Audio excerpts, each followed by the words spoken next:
2021 to 19th June 2021. This is my privilege. I take immense pleasure in cordially welcome our respected Chairman Sir Jubli Rangaraj Garu. He is an able administrator, social activities, leading advocate in Guntur City and ex-corporator, former AP State BJP spokesperson and present BJP State legal convener. His experience and knowledge will support for the development of our college. I cordially welcome to our great visionary man, our Secretary and Correspondent, Dr. Madhusudan Garu, Senior Physician and Surgeon of the Guntur City. My heartiest welcome to Dr. Mannava Radhakrishnamurthy Garu, retired professor of Guntur Medical College, leading physician and diabetologist of Guntur City, founder, secretary, later chairman, presently honorary chairman of Hindu College of Pharmacy and Central Council member of Pharmacy Council of India, New Delhi. And welcome to our respectable governing body members, coordinators of FDP program, Dr. A. Sunita and Dr. A. Sita Devi, Dr. Rajkumar and Mr. Ramakrishna. Family directors and HOD of our college, my dear faculty members, supporting staff and students of Hindu College of Pharmacy.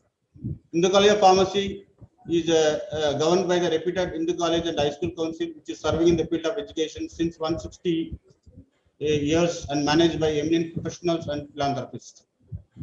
Hindu College of Pharmacy was established in the year of 1999. It is affiliated to Acharya Nagarjuna University, approved by SPDT, AP and recognized by AICT and PC New Delhi, and also ISO certified institution. Our mission of the institute to impart world-class education through state-of-the-art infrastructure and through traditional as well as contemporary ICT-enabled pedagogical practice. To nurture the institute into a center of multi-dimensional activities in tune with the current challenges and further and future demands of the academia and industry society.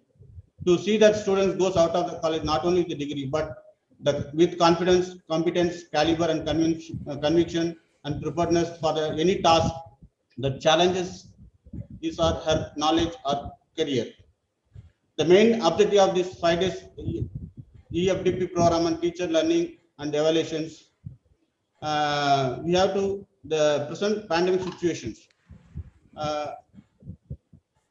In this academic arena, academician needs to update the current techniques for fulfilling the academic systems with minimum requirements.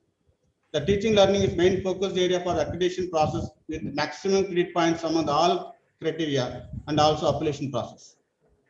In this junction, we are inviting 10 speakers and conducting 10 plenary sessions for this faculty development program. I extend my gratitude to invite all the speakers of this webinar from the different institutes and universities from across India discuss on the theme of teaching, learning and evaluations. This is an inspiring bunch of lectures by stalwarts in the profession and iconic speakers. For all participants, this is a great opportunity to refresh yourself from basics to current challenges and strategies in teaching, learning and evaluations. I respected and beloved today chief guest and speaker Dr. A. Raghunath Garu is a former principal and director Naipur Mohali, and also is a trainer and a great orator on the particular FDP program. Welcome, sir. We inviting you for this FDP program. And also today another speaker, Dr. K.V. Ramanamurthy Garu, is also senior most professor, former principal of Andhra University, College of Pharmaceutical Sciences. He is also one of the great speaker and he is also practical person to know what is research is going on. Welcome, sir, to today's the events. Now I request our respected chairman, sir, Sri Jubli Rangaraj Garu, to give his message. అందరికీ హృదయపూర్వక నమస్కారం. నేను అచ్చమైన తెలుగులోనే మాట్లాడదలుచుకున్నాను. ఈ రోజున Hindu college of pharmacy ఇది FDP programme పోయిన సంవత్సరం జూన్లో చేశాం. మళ్ళీ ఈ సంవత్సరం జూన్లో అనుకోని చేయడం జరుగుతున్నది. ఈ ఎఫ్డిపి ప్రోగ్రామ్కి మహామహులు, ఈ రంగంలో నిష్ణాతులు, టీచింగ్, లెర్నింగ్, ఎవాల్యుయేషన్ ప్రాసెస్లో మహానుభావులు ఉన్నారు. అందులో రఘురామరావు గారు, రమణమూర్తి గారు, కోటేశ్వరరావు గారు, మహిళామ తల్లులు, చాలా మంది ఉన్నారు. దాంతోపాటు SVS Lakshminarayana a great orator, వీళ్ళందరూ కూడా మంచి ఇన్పుట్స్ ఇస్తారనేటువంటి భావన నాలో ఉన్నది. మరి రఘురామారావు గారు అయితే వారు చూపించినటువంటి అది ఎప్పుడు ఎన్నిటికీ మర్చిపోలేనటువంటిది. నేను మొహాలి వెళ్ళినప్పుడు వారు చూపించిన హాస్పిటాలిటీ ఏదైతే అది ఇప్పటికీ నాకు ఎప్పుడు చిరస్మరణీయంగా గుర్తుంటుంది. అంటే రమణమూర్తి గారు కాలేజీకి వచ్చినప్పుడల్లా వారు చూపిన ప్రేమ ఆప్యాయత ఏదైతే చాలా అమోఘంగా ఉంది. ఈ కాలేజీ యొక్క అభివృద్ధిలో మీ అందరి యొక్క సహాయ సహకారాలు ఉండాలని చెప్పి నేను కోరుకుంటున్నాను. ఈ ప్రోగ్రాం బాగా జరగాలని. ఈ పాండమిక్ లో టీచింగ్, లెర్నింగ్, ఎవాల్యుయేషన్ ప్రాసెస్ చాలా మారిపోయింది.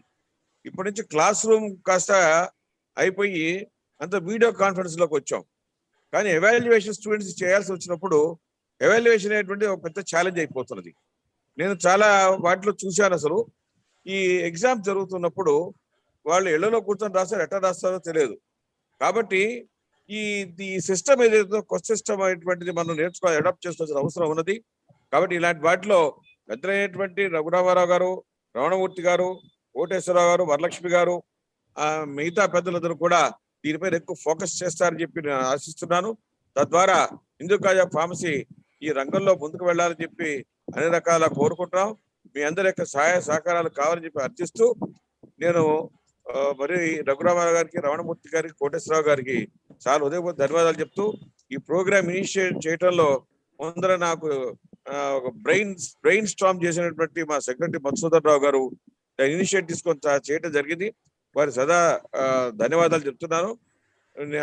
ఈ రోజు నుంచి జరిగేటువంటి ఈ 5 రోజుల ప్రోగ్రామ్ లో మీ అందరి స్టూడెంట్స్ యొక్క సహాయ సహకారాలు, పార్టిసిపేషన్ ఉండి మీ యొక్క అవసరం అయితే ఏమన్నా ఉన్నట్టయితే, ఏమైనా అనుమానం ఉన్నట్టయితే పెద్దల్ని అడిగి నివృత్తి చేసుకోవాల్సిన కోరుతూ మీ అందరికి ఆశీర్వచనం కావాలని కోరుకుంటూ సెలవు తీసుకుంటారు. జై హింద్, జై Bharat. Thank you, sir. Your wonderful inaugural speech on these occasions. Now I request our Secretary and Correspondent Dr. Masnav Garu to give message.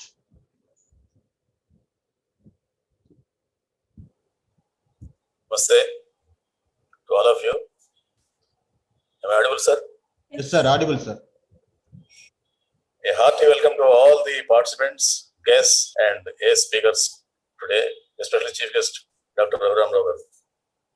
For us, it's a dream come true because we have been planning for this particular FDP for a long time.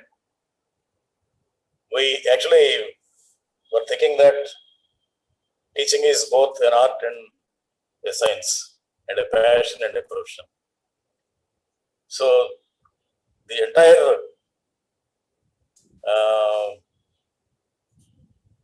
atmosphere of teaching has changed. It's taken a paradigm shift to the traditional chappies and blackboard type to ICT enabled teaching now. Especially after COVID-19 pandemic, we have seen a lot of changes in both teaching and learning and evaluation. So with this view, we thought of organizing such an FDP of 5 days so that all the teachers get the knowledge of the latest trends, techniques, and of course the methods of pedagogy in view of the changing environment, especially in view of even new education policy also. So as we requested Dr. Raghuram Rao and Dr. Raghuramurthy sirs, etc., they have very readily agreed to participate in this particular FDP, and we are eternally grateful to them. I request all the participants to stay through all the 5 days program and get enriched by the expert lectures of all these great people. I also welcome Dr. Raghuram Rao, Dr. Raghuramurthy, Koteshwar Rao, Professor Varalakshmi Madam, and Dr. Vijay Lakshmi, and Dr. Radha Devi, and our guest speaker, Dr. Matthew Srirangam, who will apprise us about the latest trends in NBA and NAC also, and our own friend and Vice President of Hindu College, Sri S.V. Lakshmanarayana. I hope that the entire process goes well and the FDP will be a success in view of the enrichment of knowledge about pedagogy in the current trends. Thank you so much. Thank you all, and Wish you all a happy listening and viewing. Thank you. Thank you, sir. Excellent speech on these occasions to inviting all the luminaries of speakers in this FDP program. Now I request to Dr. Manav Radhakrishnan Garu, Honorary Chairman of Hindu College of Pharmacy, request to give his message.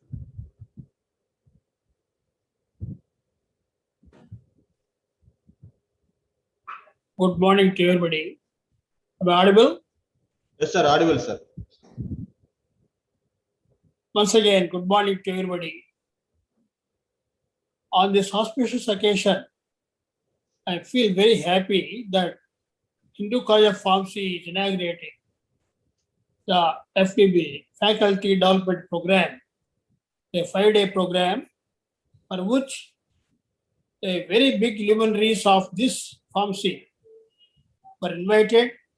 They have accepted with so much of enthusiasm to make our people more knowledgeable, more skillful, and more transparent about the subject. So, on this occasion, I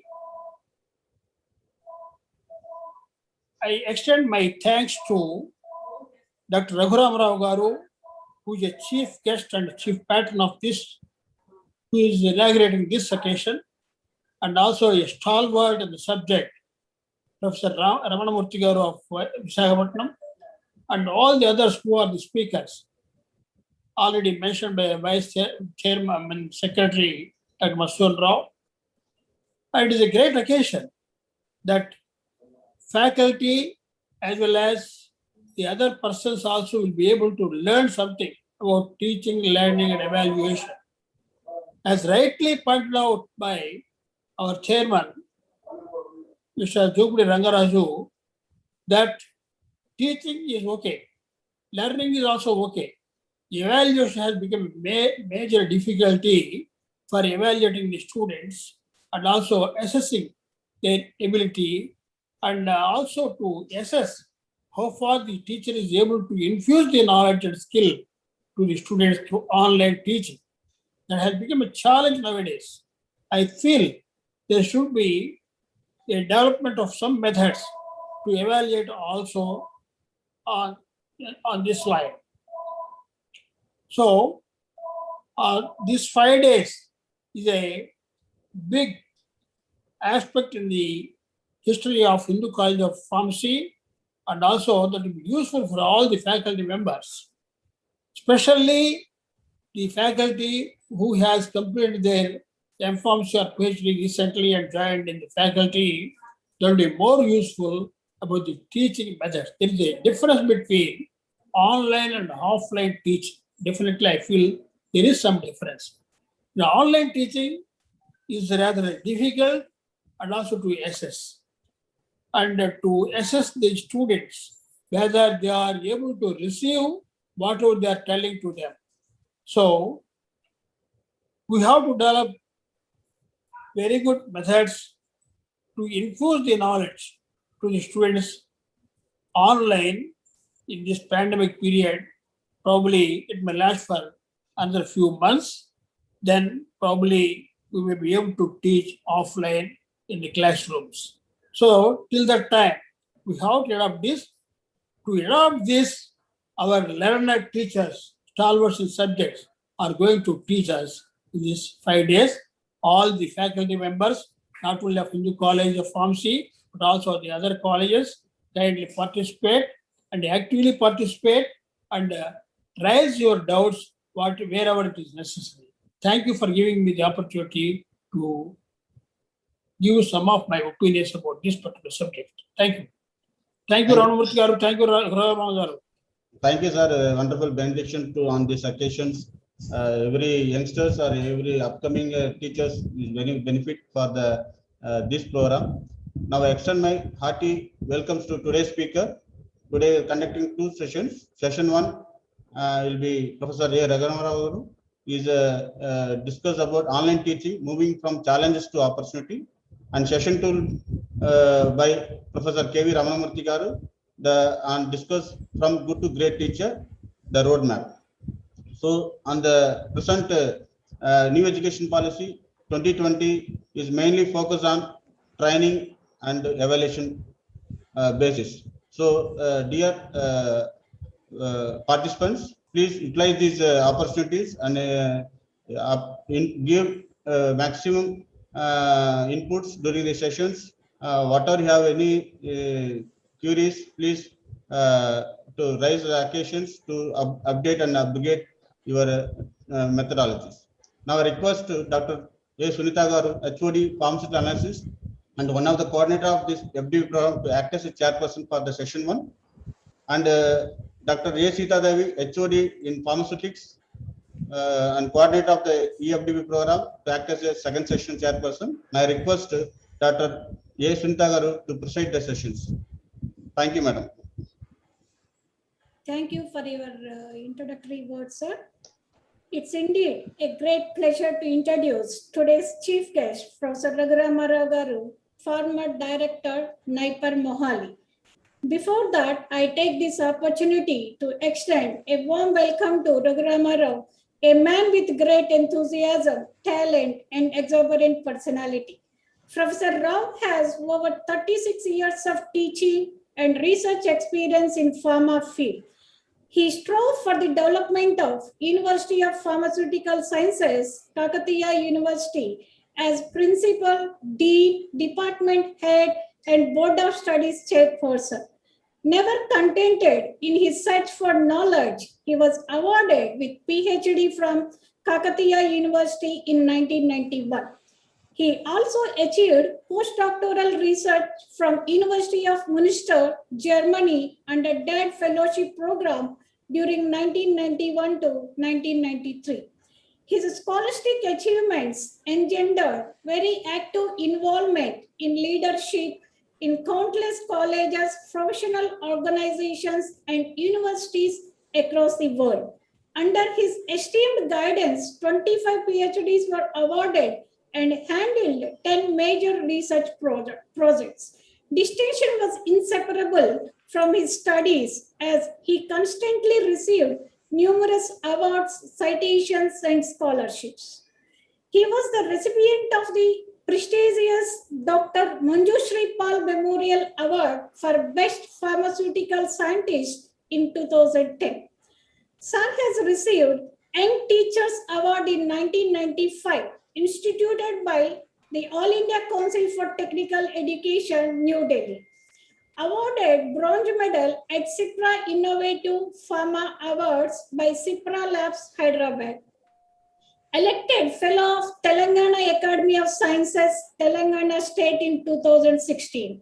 He honored with Best Teacher Award by the Telangana government in 2016. Coming to his credentials, Sir has published over 106 research papers in various national and international journals and 6 patents to his credit. With this brief introduction, it's great honor to have you as a chief guest to inaugurate online faculty development program on teaching, learning, and evaluation. Thank you very much for the opportunity given. Thank you all. Request Dr. Raghuram Rao to inaugurate and address the participants. Thank you, Dr. Sunita, for your kind words. And I congratulate the Hindu College of Pharmacy for taking up this onerous job of conducting a faculty development program. It's an e-faculty development program, basically. And in the pandemic, we have the problem of, as Radhakrishna Garu and Raju Garu has already mentioned, that Jopudi Raju Garu has mentioned, Angaraj Garu mentioned, that this is becoming very difficult in this pandemic, although teaching and learning is going on to some extent, but evaluation process has definitely, we have to find new methods and make it effective. Of course, this is the objective of this particular FDP, and I'm very happy that I have chosen a topic of interest for the students, as a teachers mainly, about how best we can take or we can use this pandemic situation where e-learning or online learning, online teaching is essential, become more of a necessity, and how best we make it into an opportunity. That's what we are going to discuss today. And I thank all the management members, faculty, my colleagues of Hindu College of Pharmacy, especially our secretary, Dr. Masood Rao garu, for giving me an opportunity and to speak to you. And it's another very pleasant thing for me today that it is my birthday that this particular program is I'm speaking on to my colleagues. Wish you happy birthday, sir. Thank you, On sir. behalf of our organization and the whole team. Yeah, thank you.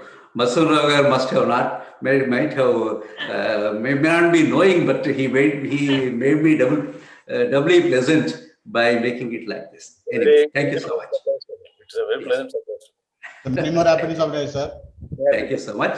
I think, shall I start the presentation? Yes, sir. Yes. Okay. I'm shifting this to the screen. I'm showing this screen.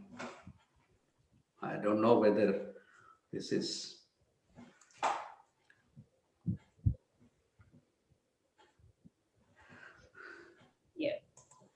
Yeah. Is it okay? Yes, sir. It's connected. Is it visible now? Yeah. Yes, yes. Thank you. Well, I have intentionally chosen a topic that how best we make this online teaching or e-learning, e-teaching and learning from a challenge. Definitely it's a challenge to an opportunity. Well, this is the necessity today. That's why I'll start with a well-known saying that the necessity is the mother of invention. Well, my presentation contains the following aspects: a brief introduction to background about e-learning and challenges in pharmaceutical education and possible opportunities that we have, how best we can do it, and what are the things that we are expected to do in this time, and of course, the carry home message. Well, let's proceed with that. Yeah. As I mentioned, necessity is the mother of invention.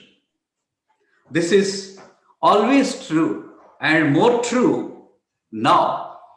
That is, within the context of the global pandemic, necessity was has made a wholesale transformation. The monumental challenges the education is faced, they overcame in 2020 in a very astounding way.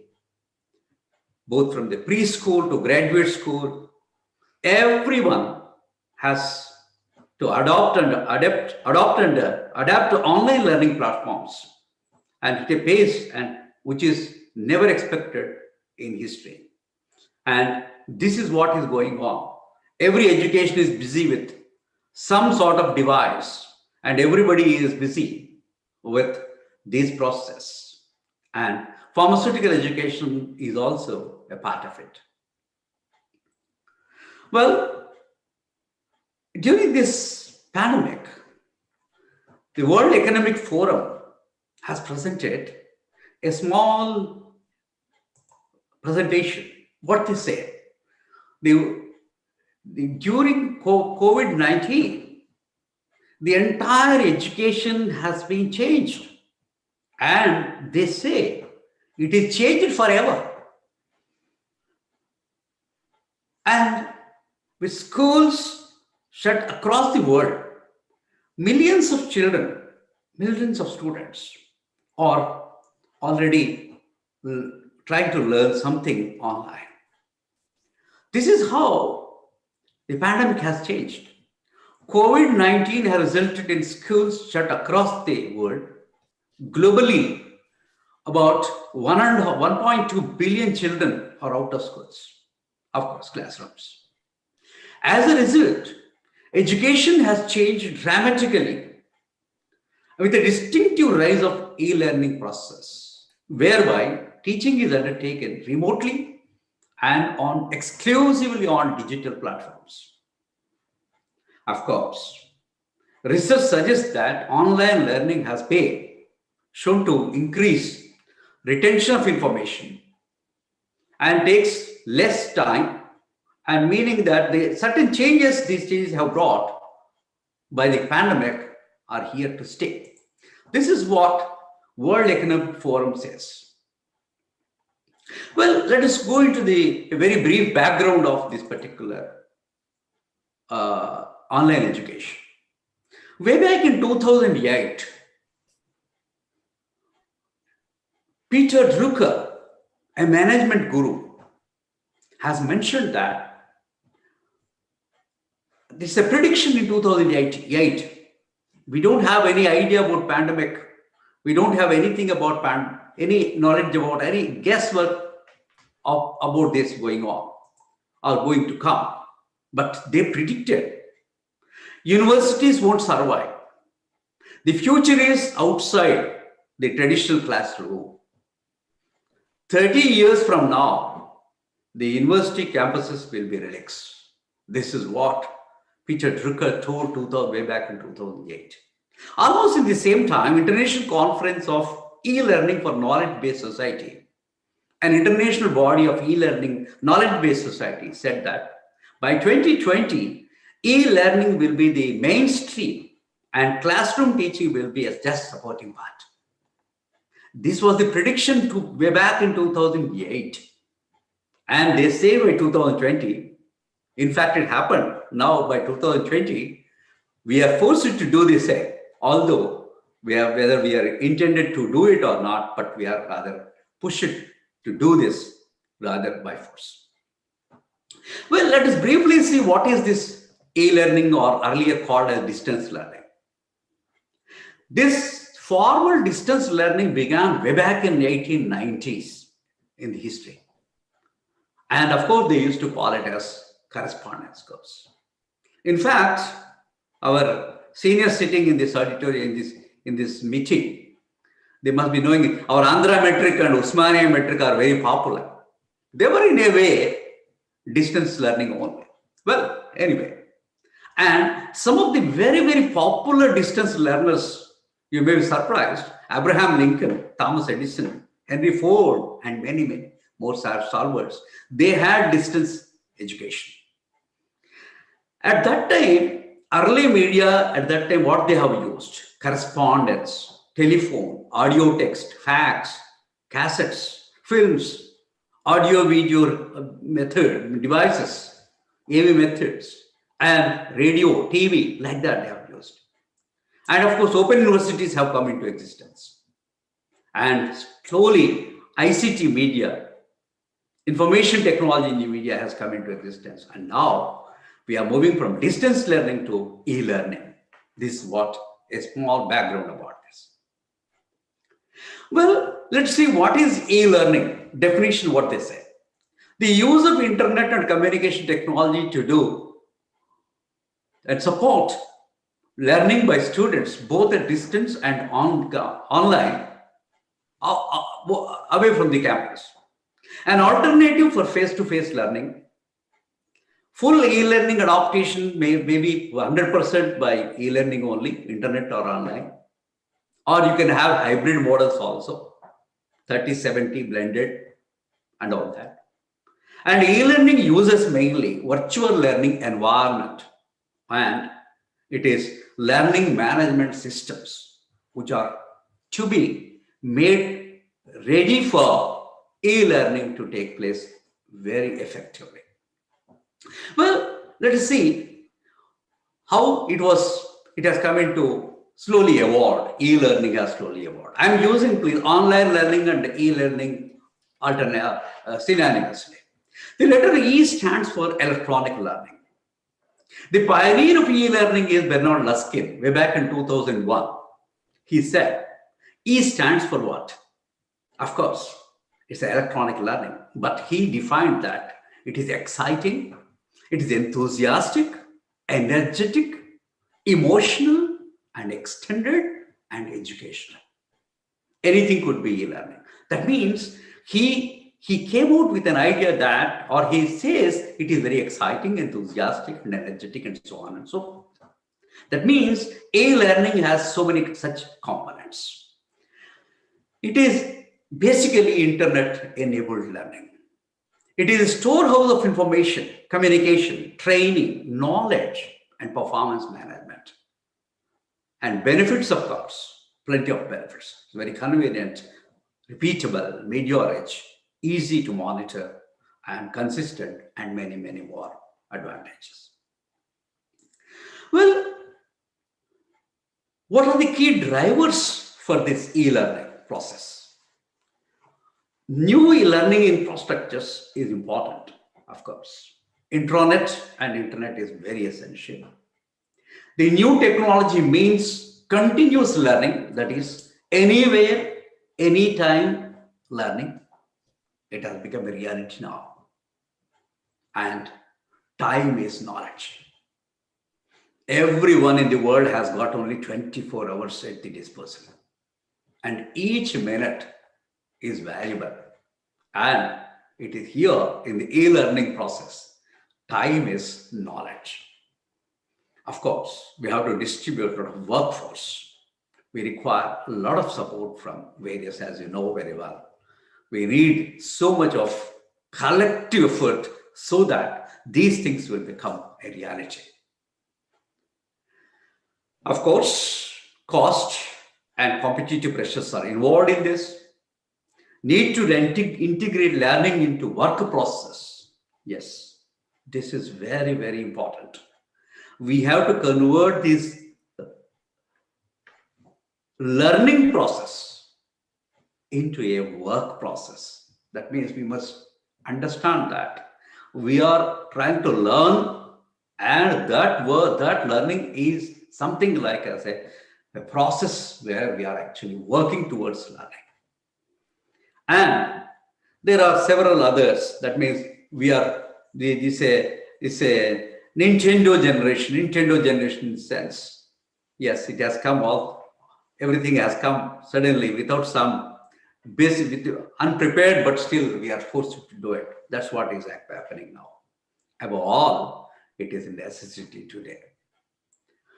Well, what are the opportunities that e-learning can give? The best part is accessibility. Today, this seminar is being organized by Hindu College of Pharmacy. Of course, organizers, hosts are from Guntur. But throughout the world, there are more than 800 people who have registered for this seminar. And this accessibility is just excellent, unthinkable, or you cannot compare with anything.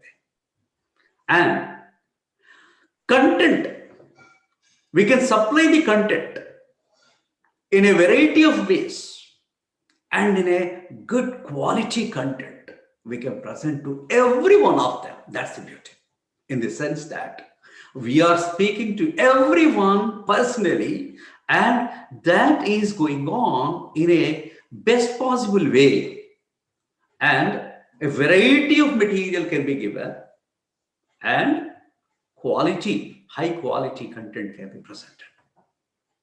Relevance, of course, specific to peak to work. Those are very, very relevant. Only we will be able to participate this and great learning in that. It's very speed also, and responding to constant change. That means we have to change according to the requirement, and we have to learn. For example, when I was a student, I never thought that I may be able to get such lectures. But currently, today, a student is getting a benefit of learning from anybody, from so many people, almost with just sitting at his place. Efficiency, empowerment, the most important thing is empowerment. What is empowerment here?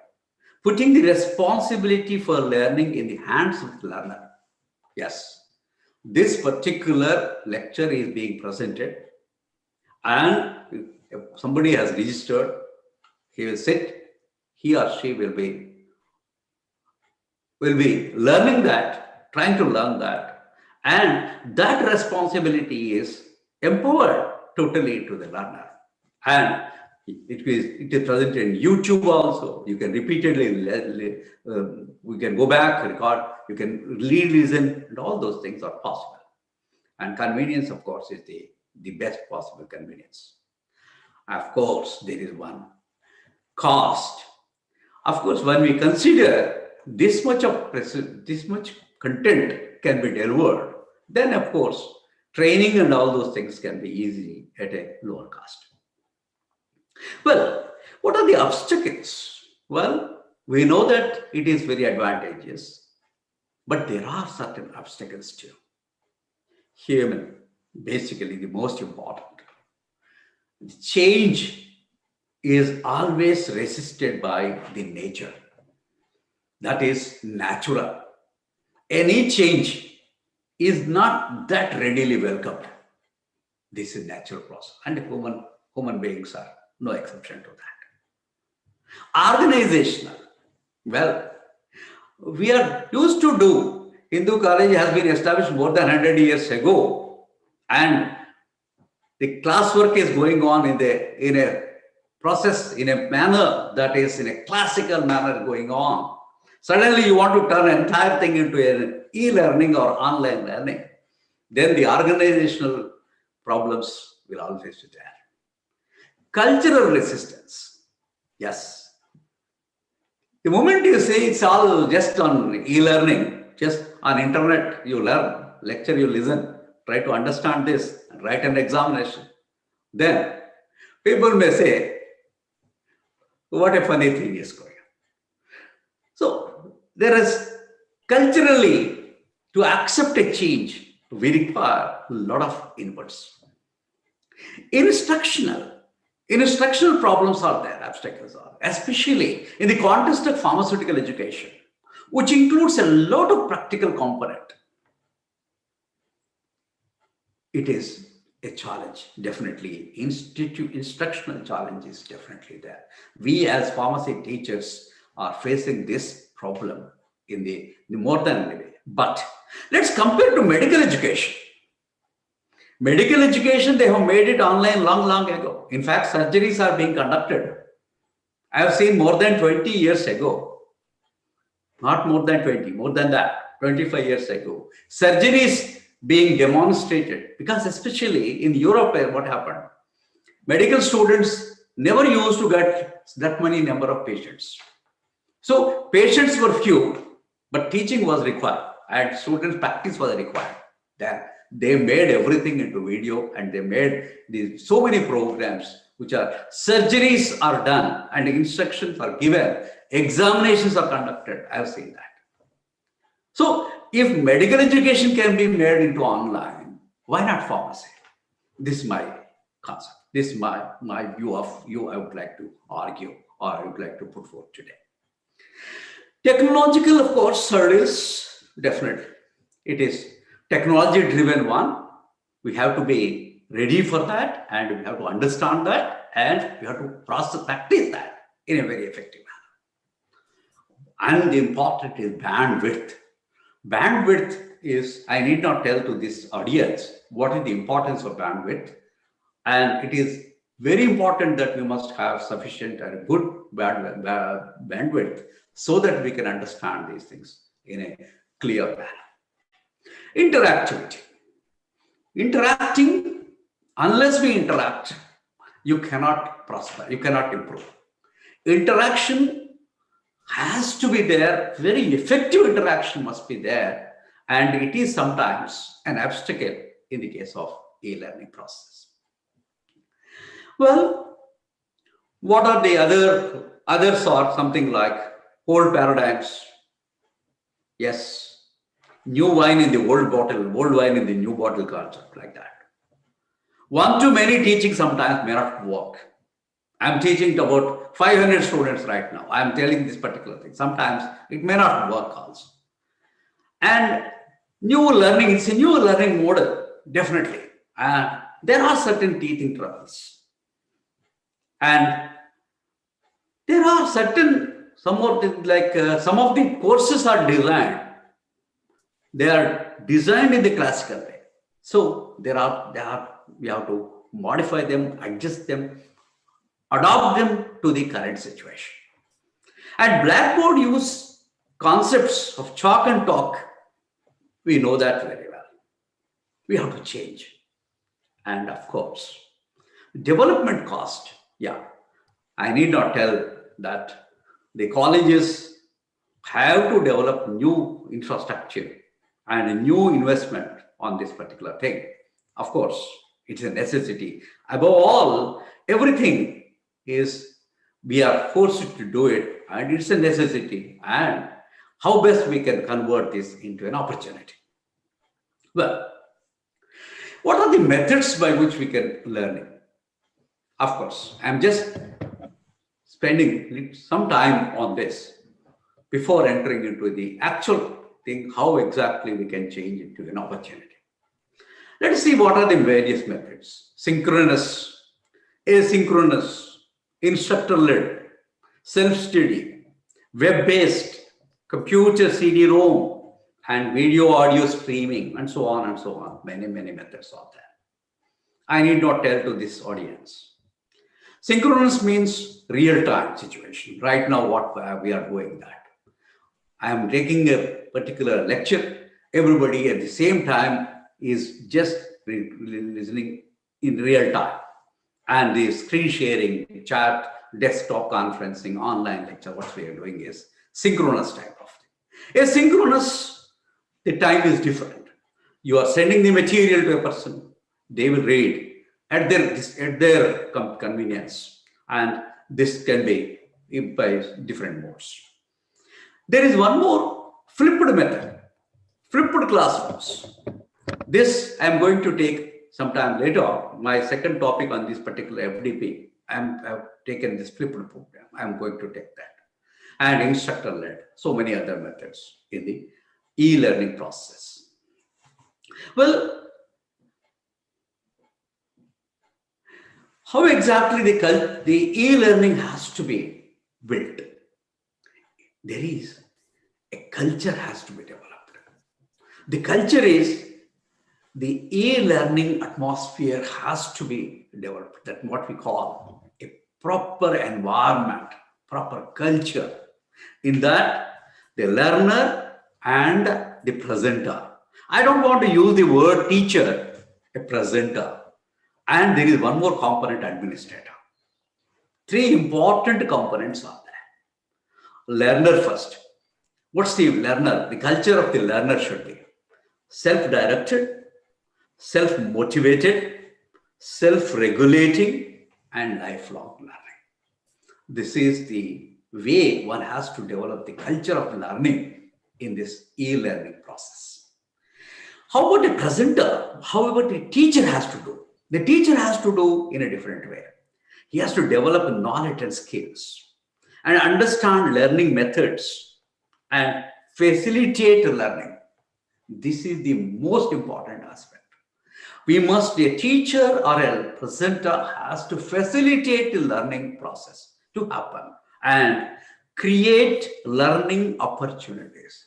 We have to create such opportunities that the learner can understand, can get the benefit out of this particular thing. That is a key responsibility of the presenter. Next, we have administrator. Administrator in the sense, the organizational support. That they create learning environment. The culture has to be developed. Provide ICT infrastructure. That's what I told. The institution has to provide every facility so that the ICT can be used to the optimum level. Of course, resources for lifelong learning process. We have to do that. These are the three components. Well, let's come to the challenges that pharmacy education is facing in this particular scenario? First and foremost thing, the diversity of subjects. We have a variety and a vast diversity of subjects, right from human physiology, organic chemistry, chemical engineering, biotechnology, physical pharmacy, jurisprudence, regulatory affairs, management at different levels. This is a variety of subjects and diverse subjects. This is an essential component of our education, our content. Number two, as I already mentioned that the pharmacy is a practical oriented course. So almost most subjects have got a lot of practical component. Number three, it's an industry-based course. So an industrial exposure is a must. And it is a clinically oriented course. So hospital orientation or training is also an important component. And practice school has been introduced recently by PCI. Radhakrishna Murthy is sitting in this audience.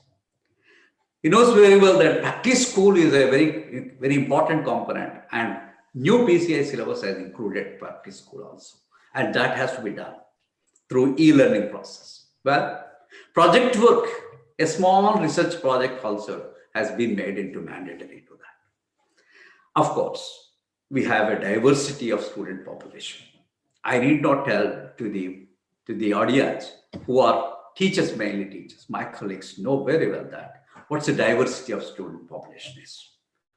Medium of instruction, sometimes communication problems, sometimes variety of issues, and diversity is there.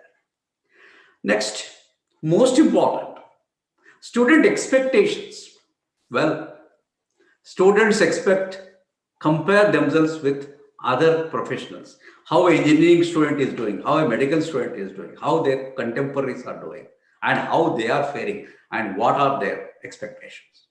That's one aspect. Of course, the most important is placement issue. Placement issue is always an important issue because industry bosses say always, the students do not have adequate training and they need extra capabilities.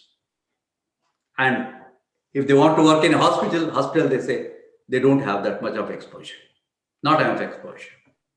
If you want to go to marketing and industry marketing, they say we need an extra training.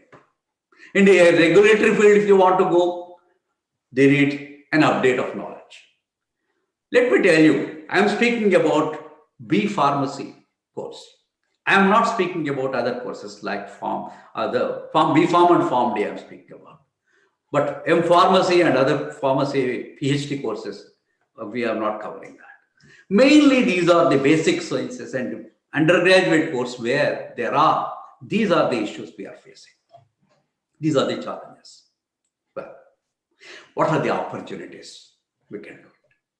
What do we have now? Can we address all these problems or issues through an e-learning tool? Can we do it? That's the question. Yes, before answering to this question, let us first realize two important facts. What's that? The changes the coronavirus COVID-19 has brought and has caused is going to stay with us. The change is going to stay with us. This is a fact. Number two, the available options are extremely limited. The options that we have in front of us, how best we teach to students, our options are very limited. So we have to change and we have to use this as an opportunity to address these issues. Before going into that, if you want to go into that or answering this question, let us critically examine the following and analyze them to make them conducive for effective implementation of e-learning process. What is that? Let us see first the content. What is the syllabus content? Both theory and practical. How best we make it into an e-learning method. That's the first and foremost. Number two, How the delivery can be done? Can we go by one method or a blended mode? Blended means something this, something that, and different methods. And what's the requirement? As I mentioned already, learning management system has to be provided by the institution. That is, culture and atmosphere has to be created by the institution. And above all, the most important aspect is the mindset. The mindset of both the presenter, that means the teacher, as well as the learner has to be changed. Changed in the sense, let's keep our belts tight. Let's tighten our belts to this challenge so that we can convert this challenge into an opportunity. Well, let's come one by one. Content, how we can do it. Already my colleagues are doing for last 1 year, almost 1 year. Yeah, our colleagues, every teacher is knowing about this. Let me just analyze one subject and about theory as well as practical, and let me see how best we can do it. The syllabus content need to be examined to suit the different modes of instruction. First and foremost thing is, the syllabus content has to be examined and it may be earmarked to suit the different modes of instruction. Number two, the exercise needs to be a collective effort. All the teachers sit together in an institution setup. They sit together and see that how best we can convert this content, how best we can make it into a e-learning method. Every subject in each semester has got 5 units as per our PCA syllabus. 5 units are there. And each unit is having up to 7 to 10 hours of instruction, average 9 hours of instruction.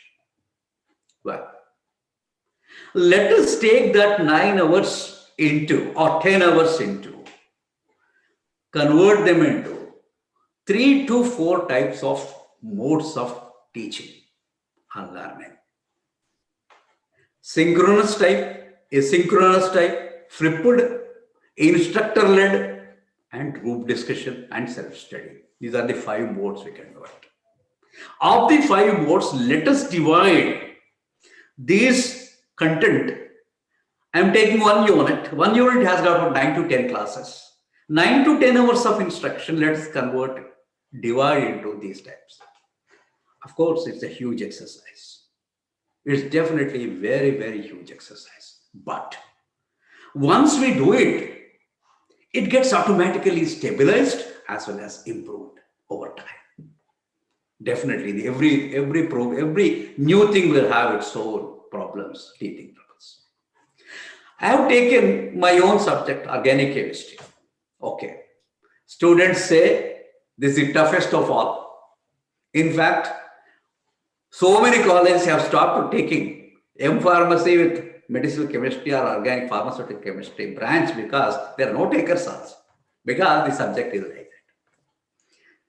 Fortunately or unfortunately, I belong to that. Well, let me take one unit of that. This is from the PCA syllabus 2019. It is unit 4 of pharmaceutical organic chemistry. 10 hours is earmarked for this instruction. It is carbonyl compounds, that is aldehydes and ketones. In fact, some of the toughest subject molecules. Right. There are components which I have mentioned here. Of course, I made colors, different colors, because nucleophilic addition, electromeric effect, aldol condensation, crossed aldol condensation, Cannizzaro reaction, crossed Cannizzaro reaction. These are the four components. 4 components, let us use it by synchronous method. Synchronous method in the sense, we have to teach them through online mode, real time, this particular component. Well, what about the next? I have divided this into 4 types. Number 2, benzoin condensation, Perkin condensation. Maybe we can use it for asynchronous, because once the first 4 are understood, probably we can make them. It's only a proposal, just a proposal. Next, qualitative tests. How aldehydes and ketones are qualitatively tested. There are so many color tests, reactions, so many. That we can use it as a flipped mode. Flipped mode of teaching, flipped mode of learning. We can use it for quantitative tests, qualitative tests. And the rest of the things, structure and uses of formaldehyde, paraldehyde, acetone chloride, like that, some compounds are mentioned. We can use it for instruction led for taking by 2 hours. So I mentioned how many hours can be taken for each, 4 plus 2 plus 2 plus 2. So it will be about 10 hours. We can do it by this.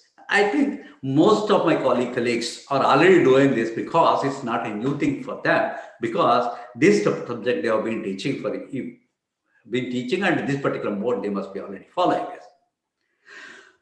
And this is fine. Theory part is fine. What about practical?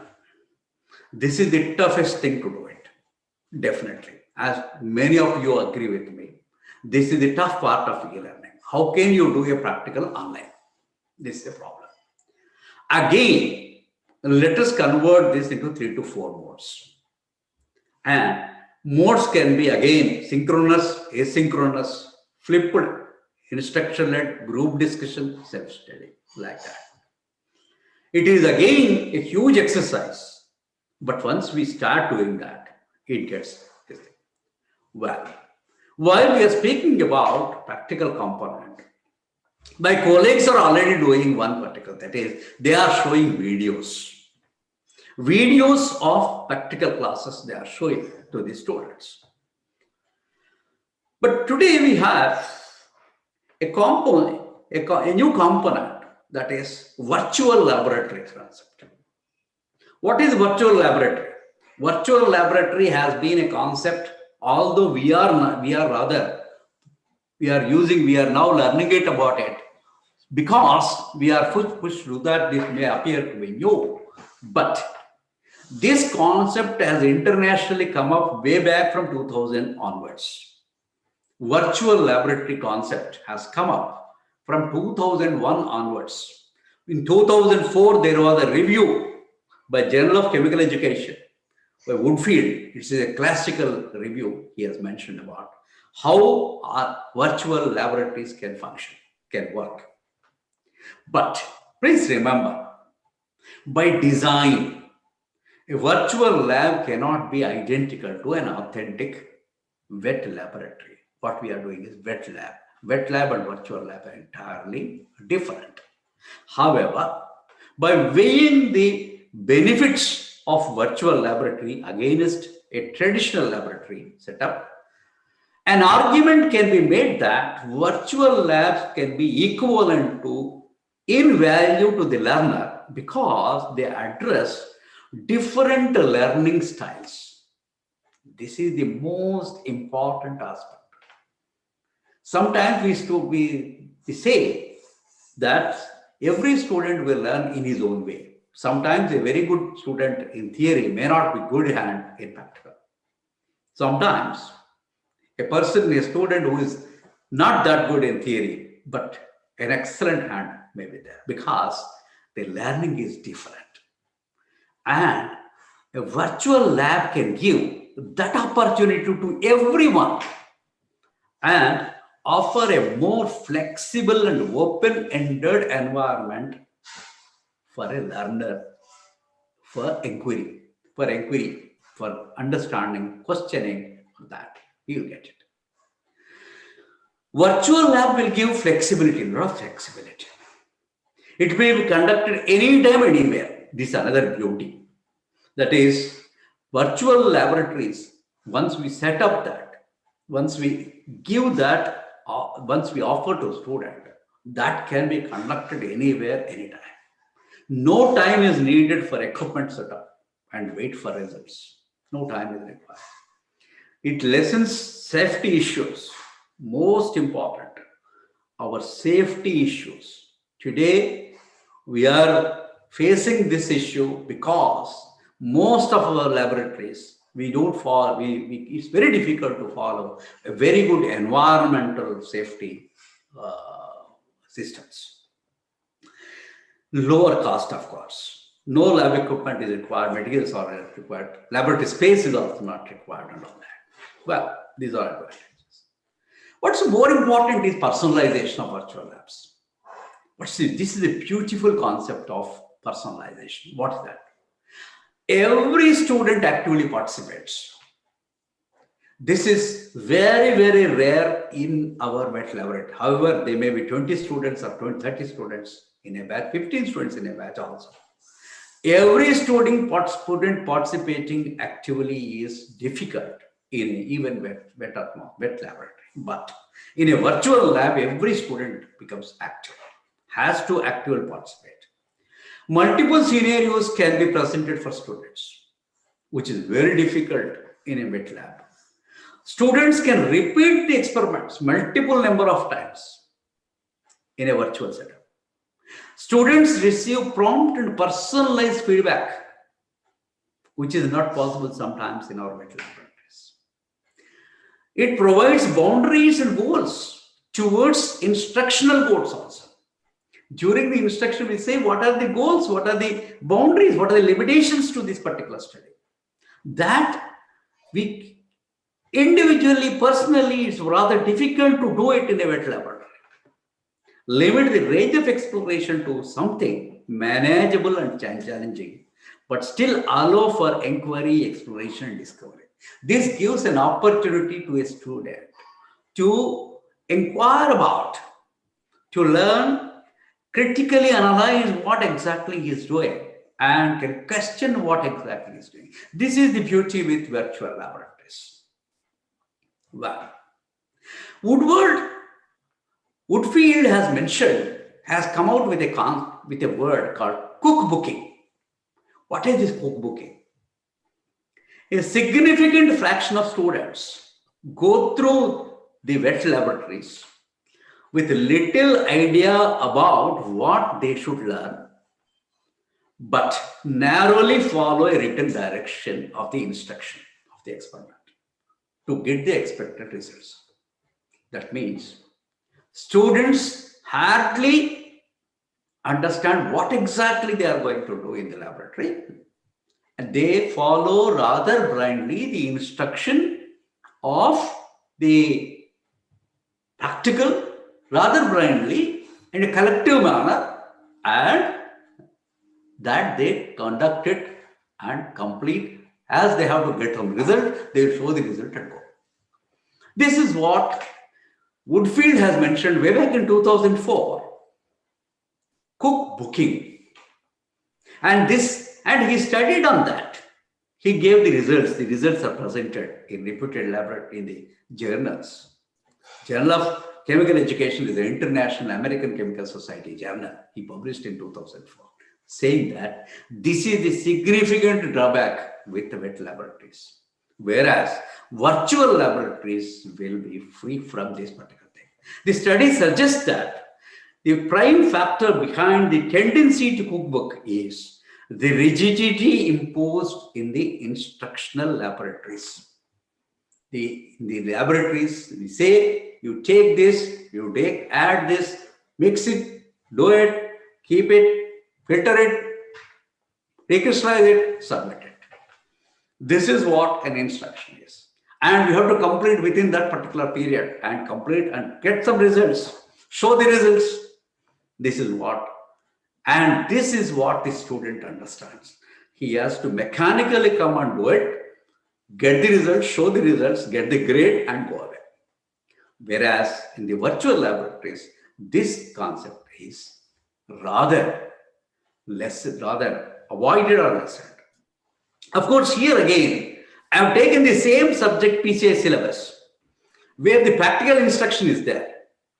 I am again using virtual teaching here again. Of course, I will show you what what is virtual lab, how exactly we are going to do virtual lab. But initially, as the availability of virtual laboratory material is limited, we have to follow in a similar mode how exactly the syllabus has to be divided into different modes and has to be given instruction. This is Again, in the same lines, this is the syllabus. We have 3 components of the organic chemistry syllabus, 40 hours, 4 hours per week, about 10 weeks we get it. In that, we have to complete the syllabus. And this 40 hours, let us spend with synchronous, asynchronous in the same fashion. We can divide. But at the end, I mentioned that some of these can be done, some of these experiments can be done in a virtual laboratory scenario also. What is that virtual laboratory? We'll go to that. Government of India, Ministry of Education has requested some major universities, major institutions, especially IITs, to start preparing virtual laboratory material.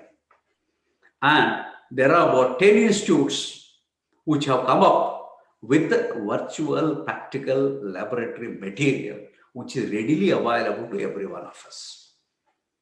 They have prepared it. And it is virtual labs is the initiative extended by Ministry of Education under National Mission on Education through ICT. This particular website gives all the features. Broad areas, mainly since the IITs are involved, all the engineering subjects are included. Electronic communication, computer science, mechanical, electrical, civil, everything, chemical engineering. But they have also included physical sciences, chemical sciences, biotechnology, biomedical engineering, these subjects also. And under these categories, we have, for example, under biotechnology, biomedical engineering, there are 25 components. This is mainly prepared by IITs and one institute called Amrita Institute University. They have prepared ICT virtual laboratory material, which is quite useful for pharmacy students. Physical sciences, it is prepared by IIT Hyderabad, IIT, so many. And there are 13 areas under which the virtual laboratories have been developed, have been prepared. Those virtual, what exactly they do it? I am not sure. I will just show you how exactly we do it. Literally, virtually experiment is being done. How a chemical is prepared, synthesis of a material, UV absorption spectrum of a material, how do you take it? Everything virtually done and shown, given by ICT means. You just have to enter a login into that and go to any part, and most of our pharmacy subjects are included in this. Biotechnology and biomedical engineering, there are 25 components in that. And all the labs have given a lot of material which is very much relevant to pharmaceutical education. Chemistry and physical sciences, all spectroscopy is given in physical sciences. All chemistry, physical science, physical chemistry, physical pharmacy, organic chemistry, medicinal chemistry, computer-aided drug design, everything is given under chemical sciences. And this has been an initiative by Government of India, and it is freely accessible to every student. What we have supposed to do? Let's see. I'll just show you one.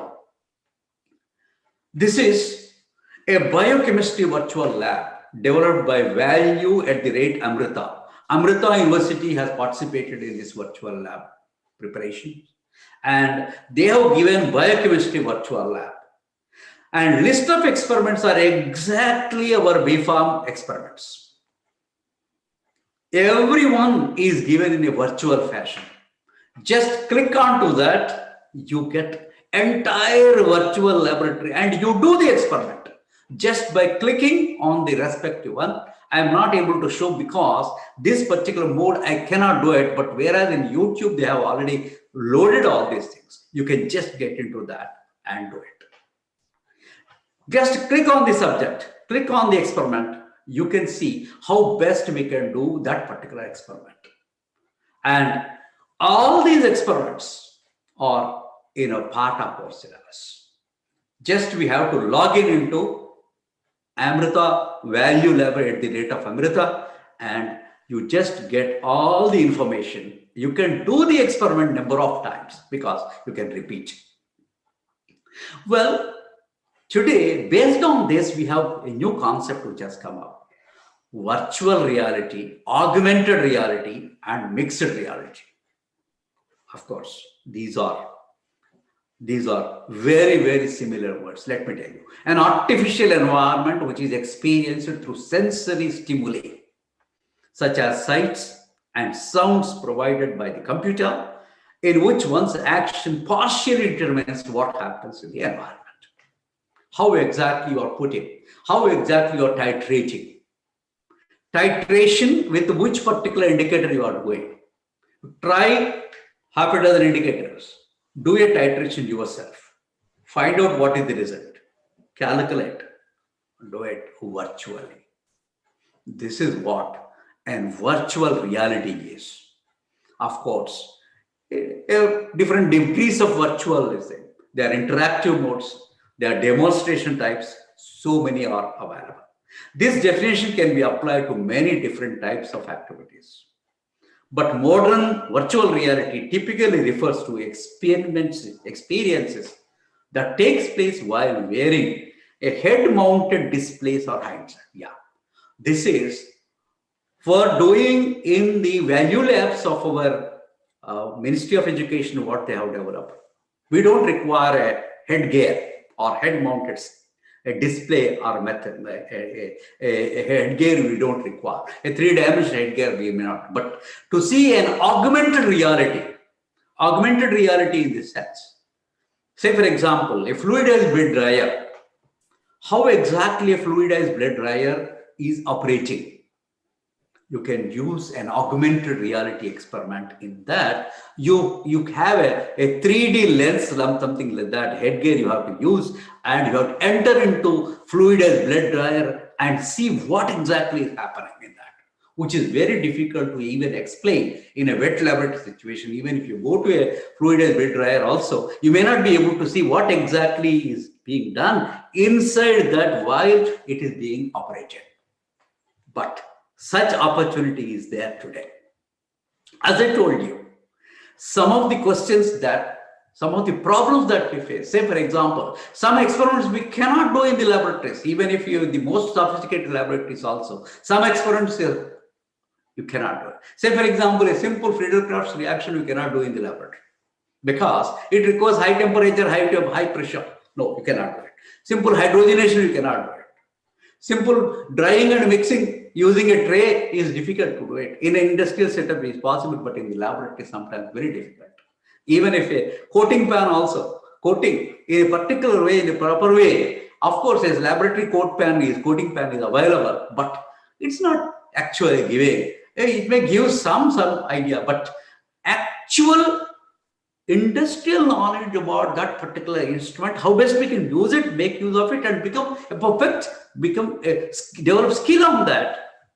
Virtual reality can give, and augmented reality can also give, but they require certain of the things require some more sophistication of some equipment. But a simple virtual labs which are developed by these institutions, which are available to all of us freely, doesn't require any extra technology. The terms augmented reality and mixed reality are essentially same with the different varying degrees. And virtual reality can be defined as any immersive stimulated reality. This is the beauty of its definition. Immersive stimulated reality, and most often refers to a complete virtual experience. This is what we can get it. Well, a lot has been done on this, and a lot of development has been taken place in this, and a lot of things are available in literature. One can get it. What we can do in pharmacy education, not only total online education, we can go for a blended mode. As I told you, you can use different modes where some sort of classwork, that means chalk and board is not totally eliminated. It is there, and it will play its role in a limited way. But interactive online mode has to be given emphasis. And on demand, we can develop programs also, and we can make it more and more interactive. That's what blended mode is. And we have different modes, of course. Blended mode can be, as I told you, several modes of e-learning are there. Those can be applied wherever, for which particular topic it is suitable, we can make it into like that. And that way, some of the problems that our students are facing can be, we can also find a solution for that. Blended learning combines e-learning tools with traditional classroom learning also to ensure maximum effectiveness. Of course, blended mode has got some advantages, and that can be given.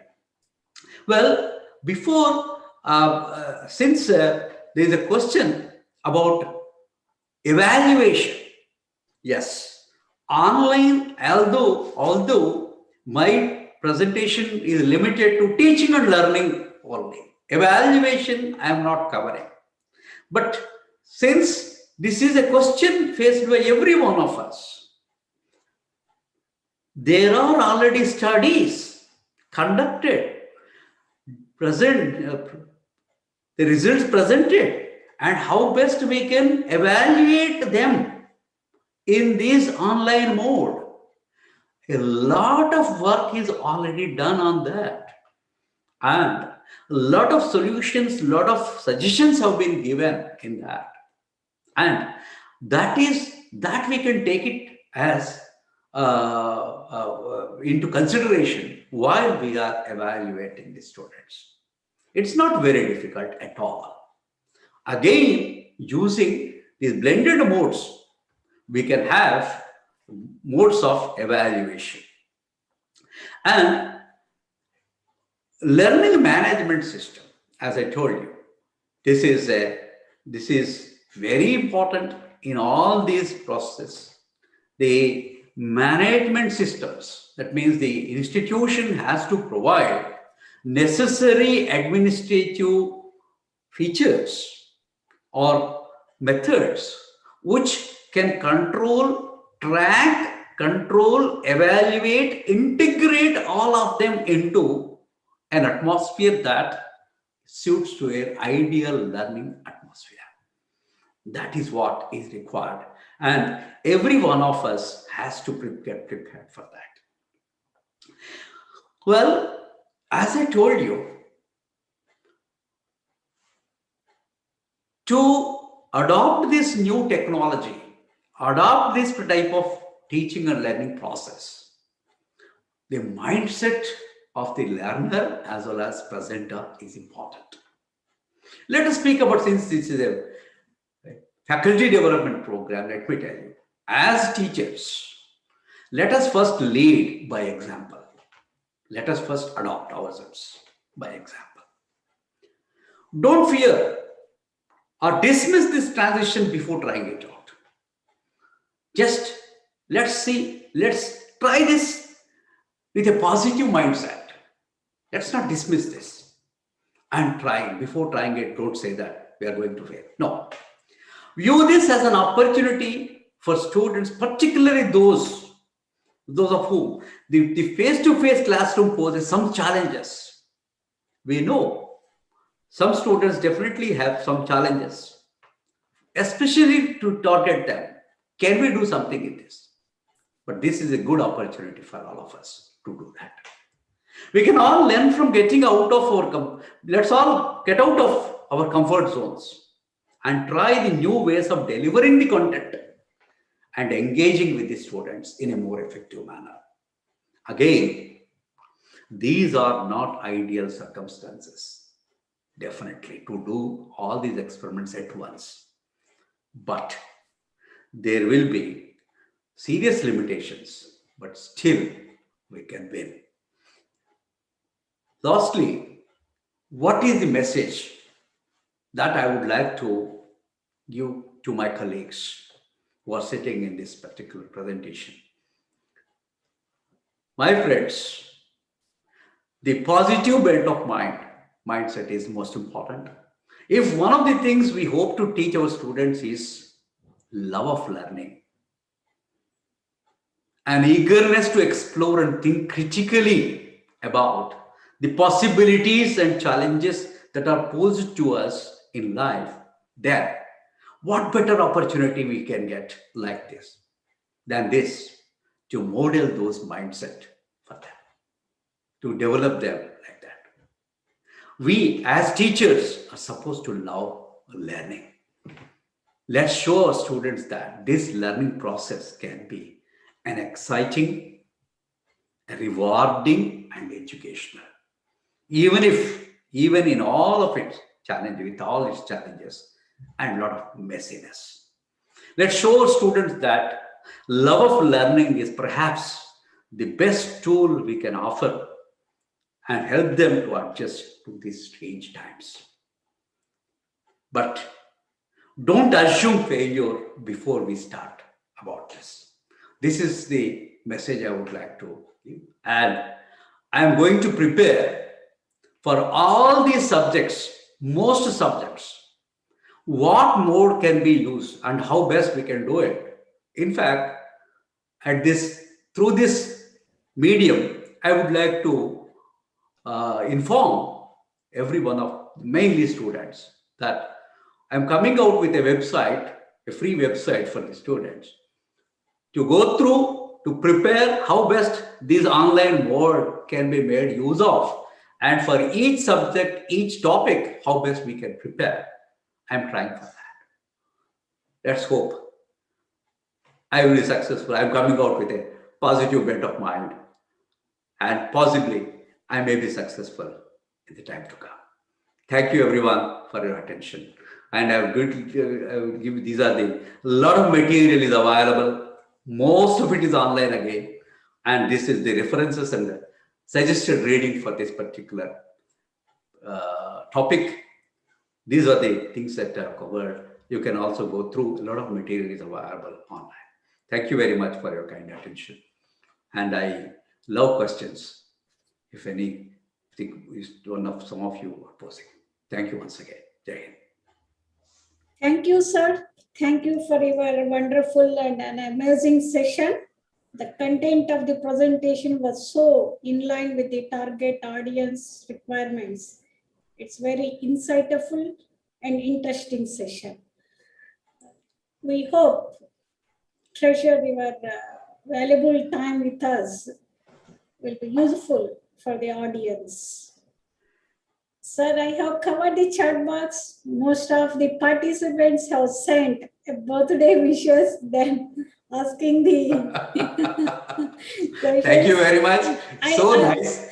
Really, I'm sharing. I'm getting the best wishes from so many people today. I'm so happy. Thank you, everyone. Yeah. I inspired with one quote, sir, by Murthy Pilla. Manya Mahodailu, Sriman Acharya Raghuramaravu Gariki, Hridayapurvaka Janmadina Shubhakankshalu, Mariyu Shubhabhivandanalu. Thank you so much. Thank you so much, every one of you. Yeah. I love questions. Any chat box, I don't know how you are providing, or please coordinate those questions. Yes, sir, I am covering in the chat box. Yes, meanwhile, I request Professor Dr. K. Rajkumar Garu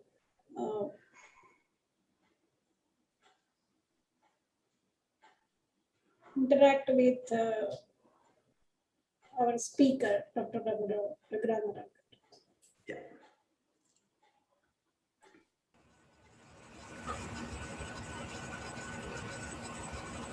Before that, sir, Ramanamurthy sir has joined. Sir wonderful. is going to start the session 2. Yes. So nice. Yeah. I am very keen to listen this. Welcome, Ramanamurthy garu. Thank you, Raghuramaravu. Many happy returns of the day of your birthday. Thank you so much. So nice of you. Thank you.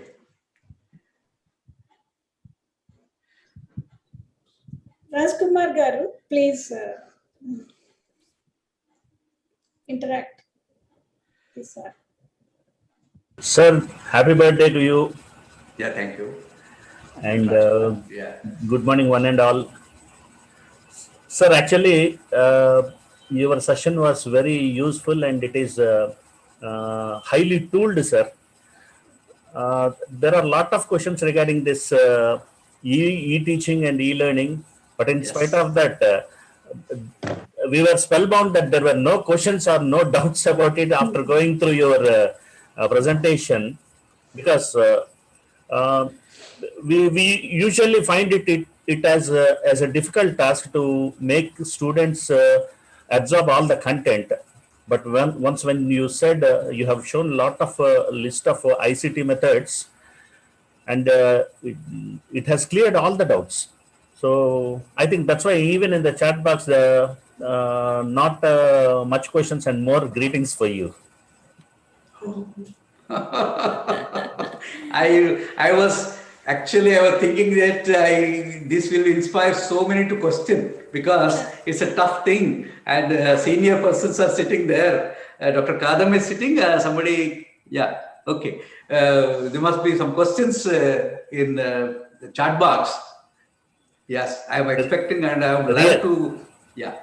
Really, sir, absolutely not many questions I see here, and most of them are greetings for you. And being this a non-technical subject, and which only confined to the person who is experienced, because the freshers and even the middle experience like we also, this is being a new trend, because till last year we doesn't know what e-teaching is and what is online Zoom, everything else.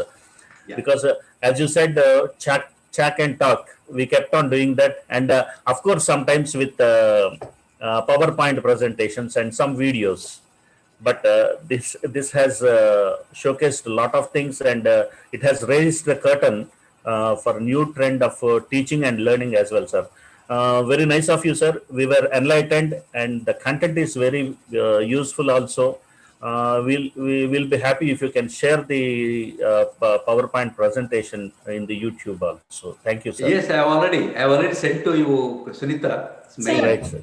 Thank you. Yeah, sir. I have sent it, and I love questions because, as I mentioned, I'm planning to prepare for some of the subjects. Sir. How best we can do this particular thing, especially the practical component, sir. Theory as well as practical. I would like to prepare and put it across to everyone, to share, everyone to get access to that, and so that it will be useful to students. Definitely, sir. Meanwhile, you'll be coming on Thursday also with your Sure. flip teaching and Yes, flip learning yes. also. Even I'll be there presenting. So we may be having some more doubts and questions by that time. If at all we come through, we will discuss on it, sir. And we can hear about flip learning also. Thank you, sir. Sure. Thank you, Dr. Rajkumar. Sir, Thank you, madam. One question from the audience. Many students are showing very much interest in offline labs rather than the online labs, because they are not much having satisfactory. Yes, that's true. That is true. That is true. That's why we are going for a blended mode. I suggested blended. Blended means both offline as well as online. And first we present this online, totally about the experiment, how exactly they have to do. Then we present them a virtual lab where they interact with that and they do it virtually. Okay. And then they can come back to the college at their convenience. Let me tell you, at their convenience. That means you cannot make it as strict this timings, and keep certain things ready so that they can come and practice themselves. This is also possible. That's why throughout the world, the blended concept is popular. Blended doesn't mean blended is not entirely 100% online and 100% virtual. Sometimes problems are there. People are not satisfied. People do not get the required skill in the proper way. So a blended mode is required, and that has to be formulated by the institution in consultation with the students. Say, for example, which experiment you want to do it, right? And how best we can make them learn that particular skill. That's important. And for that, first our teaching, virtual teaching, that is, say, for example, synchronous, asynchronous, and then an instructor-led discussion. Then they let them do a virtual laboratory, that is interactive laboratory experience, that they get it. Then they may come back. They will come back definitely and ask for a particular time, and they will do that experiment. This is possible. This can be done because say, for example, in America, this is being done. This is being done. Most universities, they are following the same procedure. That is blended mode, they are doing it. We can also do it. That's all. So with this, I would like to conclude it after the end of this session. In future, all the youngsters and students have to adopt how to use the virtual labs, especially to minimize the cost and as well as to acquire the knowledge in a simplest manner instead of maintaining the wet labs. So we have tried, sir. I think 2 years back, we have given one demo on virtual lab also. But at that time, we don't have much confidence that how far it is going to useful for the students. After hearing from you, definitely we will implement that virtual labs at our institution. Thank you so much for spending your valuable time on this auspicious day, sir. Thank you. We're looking forward for your support in future also. So see you one day after tomorrow again. Thank you, Raghuram Rao garu. Yeah, I request our honorary chairman, Dr. Mano Radha Krishnamurthy garu, to give. I really feel so happy to hear such a very great lecture by Professor Raghuram Rao garu. Raghuram Rao, thank you very much. And also, I must meet you on your birthday occasion. ఇప్పుడు ఏ సంవత్సరంలోకి enter అయ్యారు sir మీరు?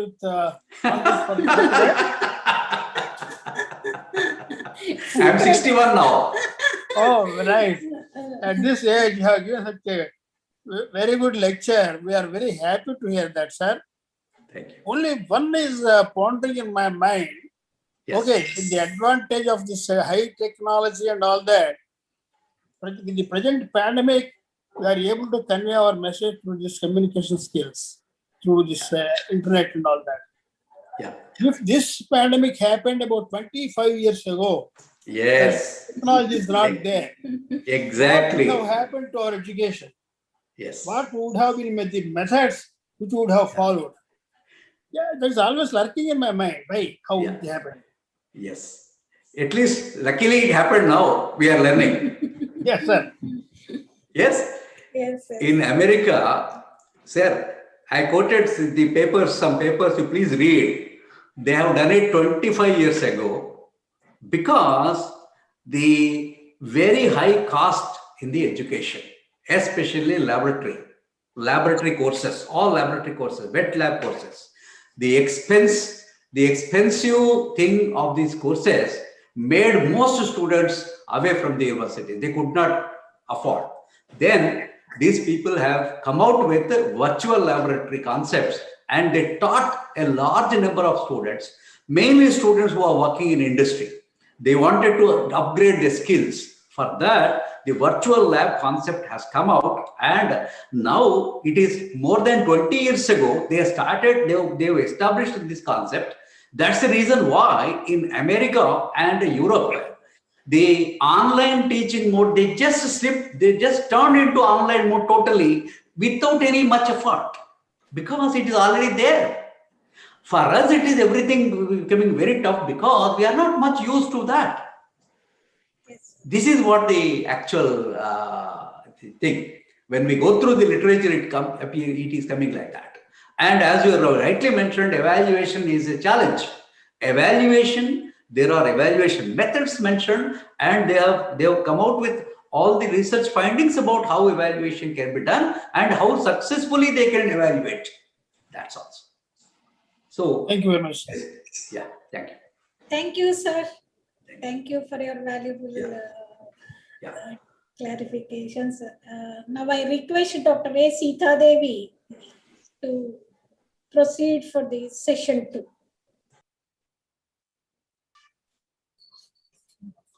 Good morning, one and all. I'm Dr. A. Sita Devi, Professor and Head, Department of Pharmaceutics.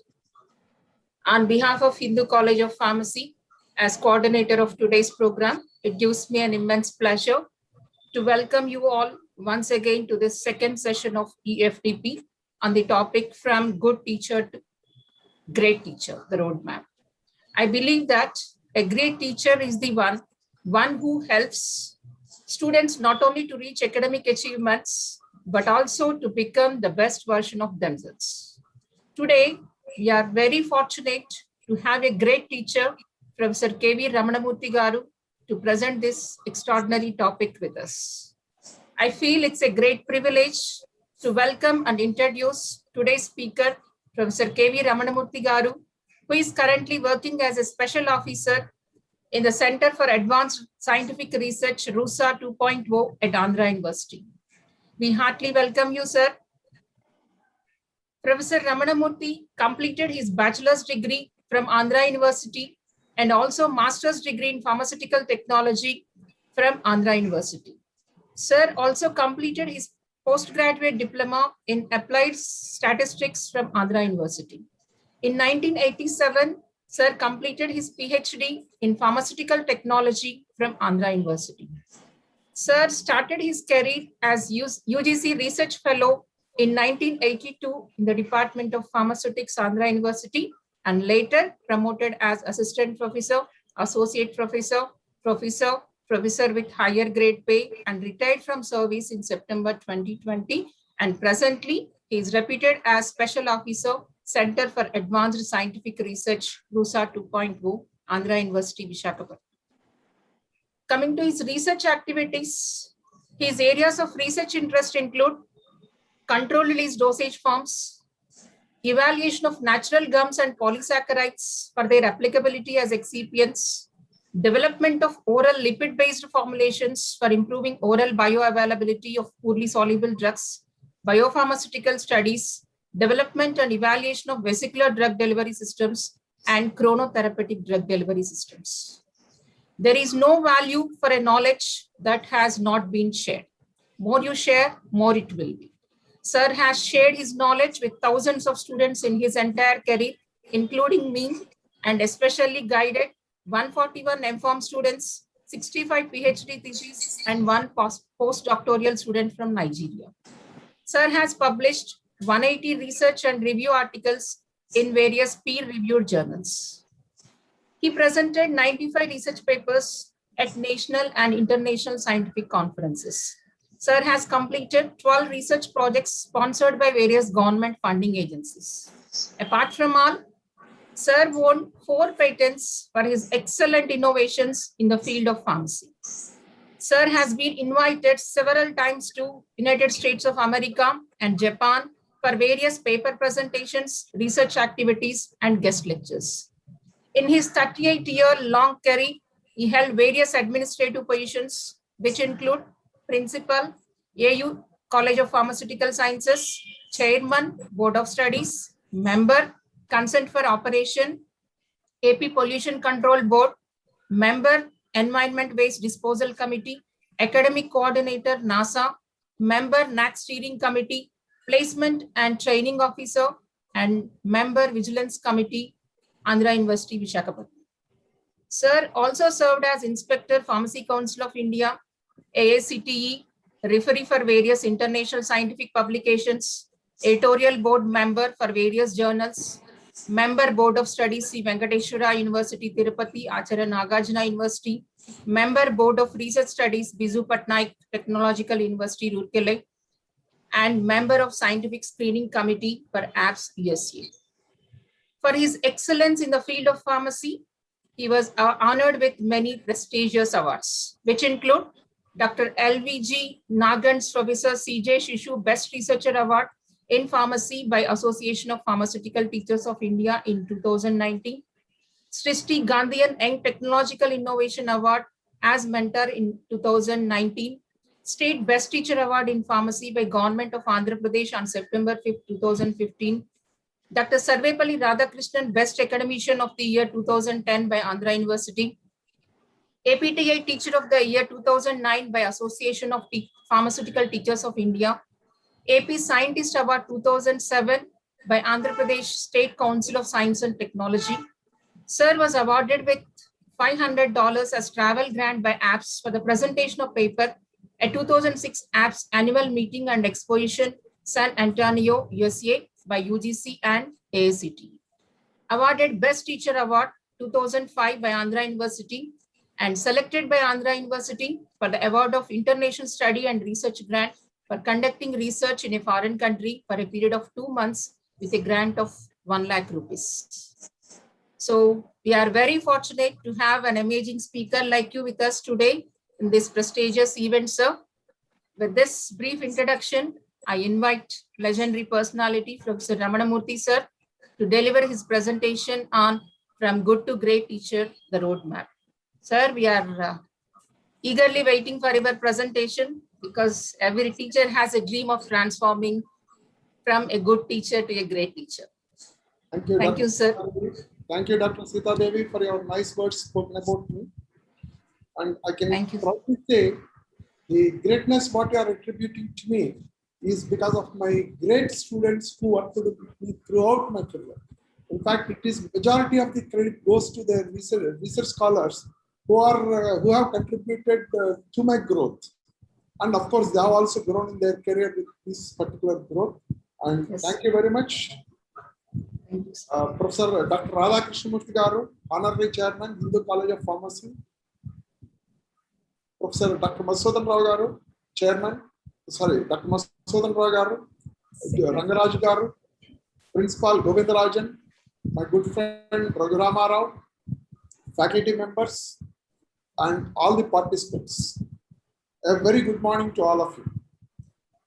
Today, as it was already given in the topic, a roadmap for a teacher to become a great teacher.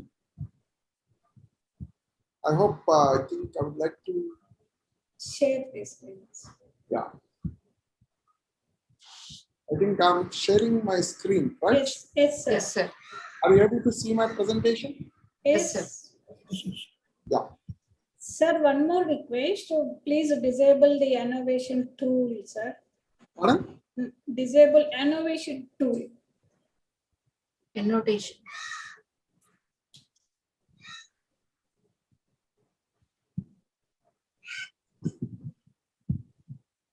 I think it is, participants. you're viewing, right? Yes, it's displaying. It's visible. Now it is okay, right? Yeah, it's visible. Right. Yeah.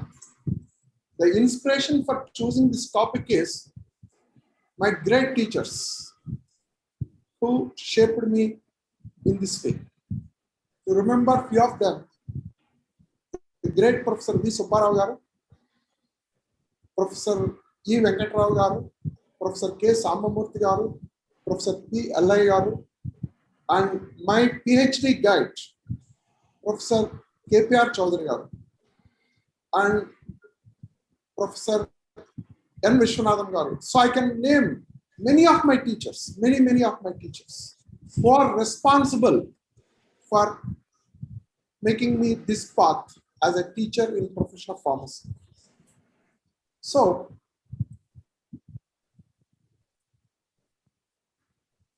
who is a good teacher? Who is a great teacher? In my opinion, everybody in the teaching profession is a very good teacher. I don't say there are bad teachers. Everybody is a good teacher. But the major difference is a good teacher gives teaching by segregating the students by their way of learning abilities, by separating them as average, below average, and fast learners, slow learners, etc. And every teacher aim for the growth of his own student. That means he always wanted to see the student in the best position of his life that is possible. And for making such a good student into a good citizen of any country, there should be proper assessment. Unbiased proper assessment is very much essential, and all the teachers are expected to follow this and are good teachers. And they also try to inculcate some creativity in the minds of the students. But a great teacher trains his students such that the student can create some questions on the learning aspects, what he has learned from the school teacher. Because when you can create some inquisitiveness to ask something, what is missing in that, then only I feel it as a complete learning. And the good, great teacher will train the student to face unforeseen circumstances. That means if anything goes wrong suddenly, which is not predicted, the great teacher will train his student such that he will face that unforeseen circumstances in a best way that is possible to give a solution. And the student can really feel what is the impact of his learning and education to the real world, such that he can contribute something to change the situation.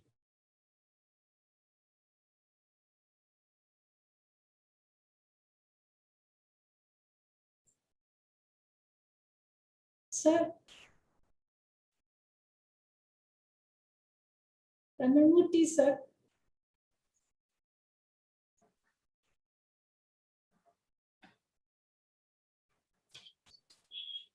Sir, we are unable to hear you.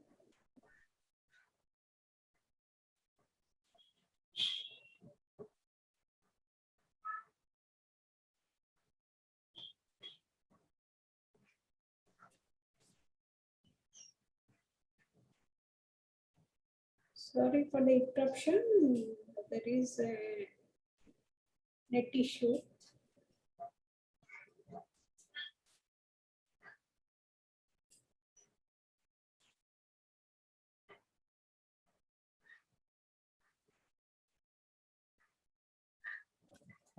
Sir, we are unable to hear you.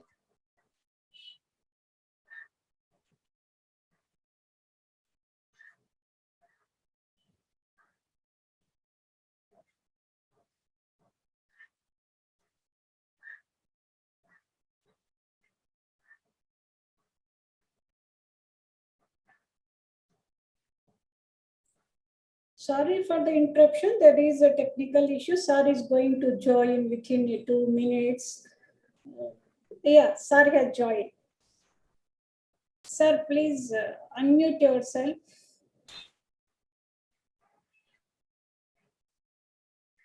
Ramamurthy, sir. Yeah, now I think, is it okay? Yes, yes, proceed, sir.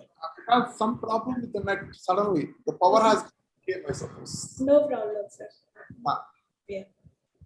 So I think I'm going to cover my topics into 4 different aspects. One is teaching methodologies that can be adopted in pharmaceutical sciences. What are the laboratory skills that are to be imparted to the students? And what are the practices that can be followed for imparting pharmacy practice? And last but not the least, what should be the evaluation skills one should possess for giving the best evaluation that is possible? So what is teaching? A very old definition, I'm just trying to repeat it. The process of attending to people's needs, experiences and feelings, and intervening so that they learn particular things and go beyond the given. That means everyone will feel something in the daily routine and they learn something in their daily routine, but that is not called as teaching. So a teacher must intervene in such a way such that the person who is learning something a particular way is called as teaching. And it is going to include 2 components. One is sending and receiving. A teacher must always give something, and at the same time, he should receive something from student also. That means he should be also a student. And more concisely, we have to impart the way in which the listener wants to receive it. The teacher wants to teach is not important here. We should mold ourselves in such a way such that we have to give what the student wants, and we have to go to such an extent such that the student should understand what we are teaching. Sir? Sir, can you please share your screen, sir? Yeah. I'm sharing. No, it's No, not. sir, we could not see. 1 minute. That's where the problem is.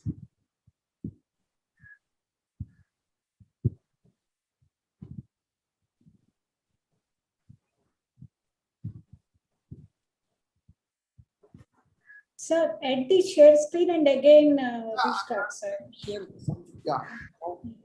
Yes. The technical snacks. We are talking about e-learning and we are facing the technical snacks always. I hope now it's fine. Yes. Yes, sir. Right? Yes, sir.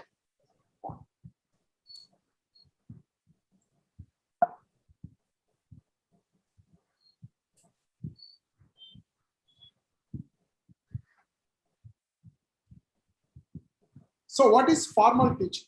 We have to prepare the lessons, we give the lessons, and we'll be assessing the student.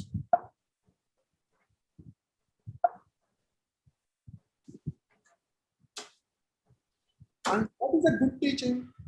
We have to help the students to ask some questions about their preconceptions, what are there in their minds.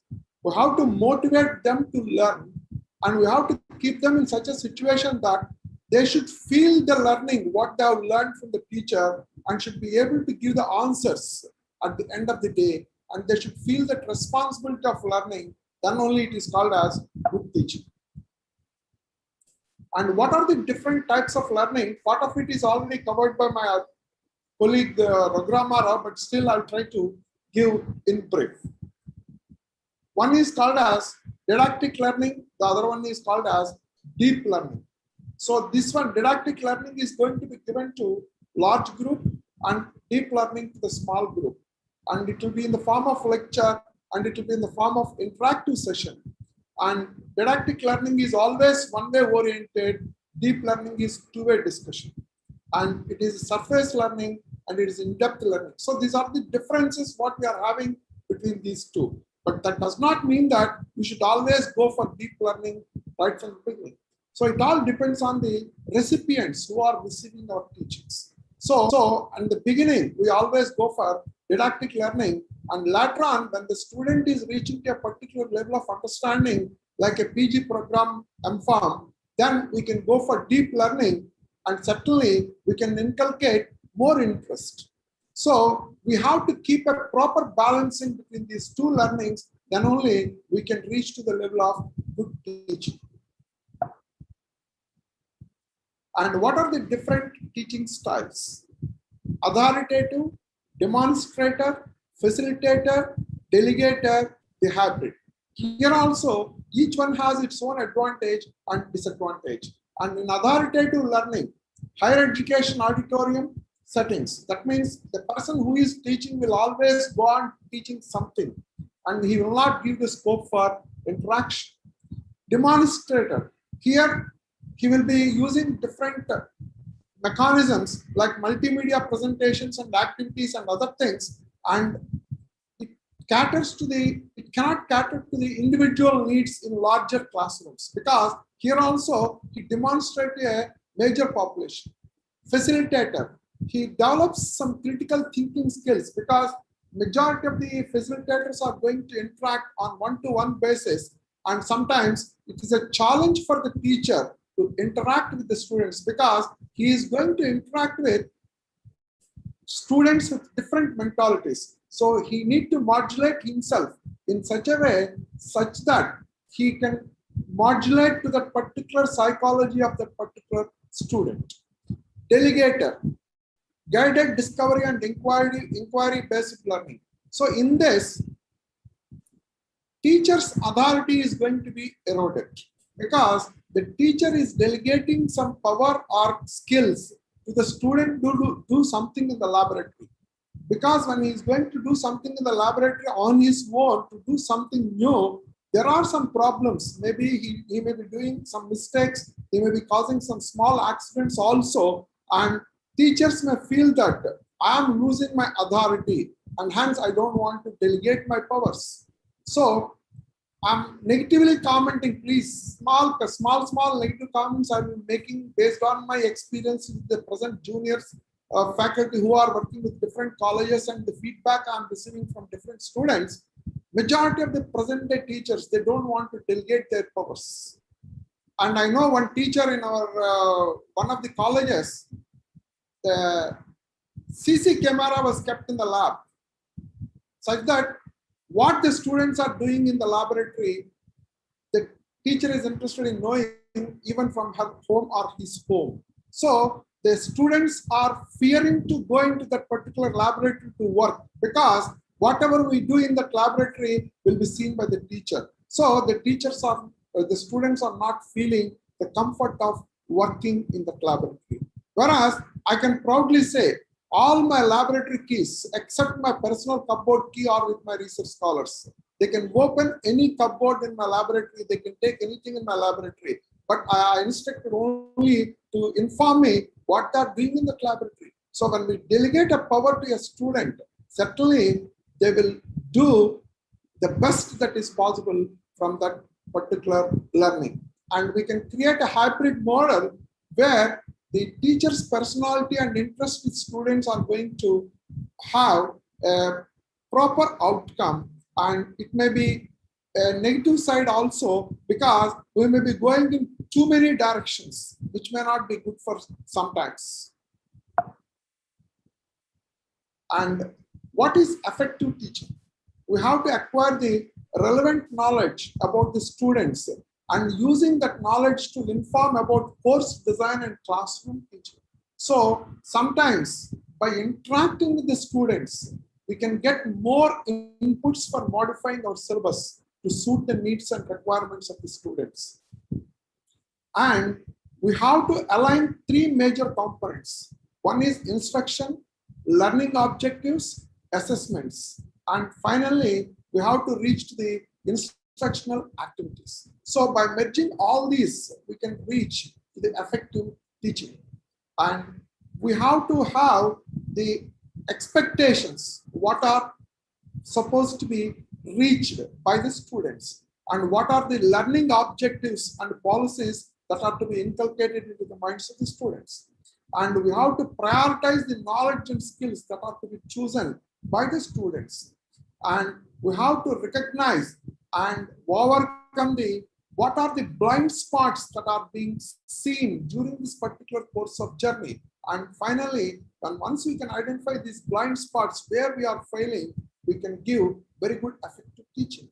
And we have to select appropriate teaching method and teaching roles. And we have to progressively refine the courses. We cannot stay on the same course forever. I can just give a small example here. We have one professor in instrumentation engineering, the then applied physics of our Andhra University. He is a very knowledgeable person, but still he is very reluctant to modify himself to suit the modern needs. So he is one of the senior persons, and juniors who are at the helm of the affairs in the Board of Studies requested him to suggest some modifications to the syllabus. And they also told, these are the modifications we are going to do for the syllabus. But the senior professor, what he said, you do whatever you want to like, I don't mind. But I teach the same subject what I'm teaching for the last 35 years. So that is the vehement attitude of that senior professor. But surprisingly and astonishingly, after his retirement, he moved to America because of children's settlement. And there he again joined in a University of New York, where he is known for his best teaching skills. And he started adopting all the modern skills of teaching for this particular University of New York and won laurels of many of his students there. So sometimes situations and systems are also causing these problems. So one should refine themselves to change it to suit to the needs of the particular environment. And what are the principles of effective teaching? We have to have proper mindset And what is that mindset? It should have the growth mindset. And we have to have the growth, resilience, interaction, and time. That means we have to keep all these 4 parameters in our mind for the welfare of the student. And we have to keep our daily mood always in the positive direction. If you go into the college with a negative mood or negative mind, certainly the entire day is going to be somewhat unpleasant for the teacher as well as for the student. And the teacher should always have the motivation tendency. That means we have to create some motivation. We have to have professional culture, how we have to teach the students, how we have to show ourselves to the particular student community. So our behavior is going to be very, very important for the student, such that the culture what we are following is not good, the student will also get the same culture. For example, when we are teaching in the class and start answering our mobile phone, certainly the student will also feel when the teacher is also answering his mobile or her mobile, why can't I use it in the same way in other places where he is in a meeting or something like that. So we have to create we have to develop our personality in such a way that we should become a role model to the student. Assessment for learning. So we have to assess how we are teaching to the students. Sometimes feedback, because I can say in a negative side or on a positive side, when we started our career in the university or our seniors started their career in the university, there is no feedback system. There is no validation system, or there is no SOP system in the college. We are now speaking mandatorily all these things. But still, the feedback the teachers used to feel from the facial recognition, from the answers what we are writing in the answer sheets, the way in which we are behaving with the teachers. So all these, they used to take it, and I see many of my senior teachers, they changed their behavior in such a way such that next time when they are going to teach us, there's a lot of change in their behavior, because earlier the behavior may not be accepted by us. So the feedback is very, very important. We have to have formative assessments. That means we have to take the assessments regularly on our own, though not officially. And sometimes we can use the data what is there and the response by looking at the face of every student what we are teaching. We can certainly assess how we are teaching to the student. Is it palatable or non-palatable in the taste sense I'm talking. So climate for learning. So teacher's presence must be felt by the student. And unless the student is going to feel the presence of a teacher, the teaching learning is not complete. And look and be seen. We have to be seen, or the student should search for us. Where is my teacher to teach this particular? Proactively manage student behaviors, not reactively, because majority of the present day generation are reactive rather than proactive. So sorry for making this comment. Please change your style. Repair relationships. Sometimes there may be a problem with the student, but we need to repair that relationship. Preparation for teaching. So I can proudly quote my teachers, my experience with my great teacher, Professor E. Venkatrao Garu. Every time I quote this, he is a great chemistry teacher, and our period lasts normally for 45 minutes in every class. And unlike the present day timetables where there are continuous 2 to 3 periods for a single teacher, we used to have only 45 minutes of teaching for every one teacher. That's it, no double periods. So the moment the bell is going to ring, we can see the presence of our great teacher E. Venkatrao Garu in the classroom. And within 3 to 4 minutes, he used to refresh our minds with the previous class, what he has concluded at the end. And he used to start his lecture for the next class, that means the fresh class. And he used to conclude his total lecture within 3 to 4 minutes at the end of the day. And he used to open his attendance register and started calling the names of all the, only the names, not the numbers. He used to call the names of every student and he used to take the attendance. The moment he is going to call the last name of the student and putting his pen mark as present, the bell is going to ring. So you can imagine how perfectly he plans for his teaching. That means time modulation is very, very, very important. And I learned the time modulation from my great teacher, Professor E. Venkatrao Garu.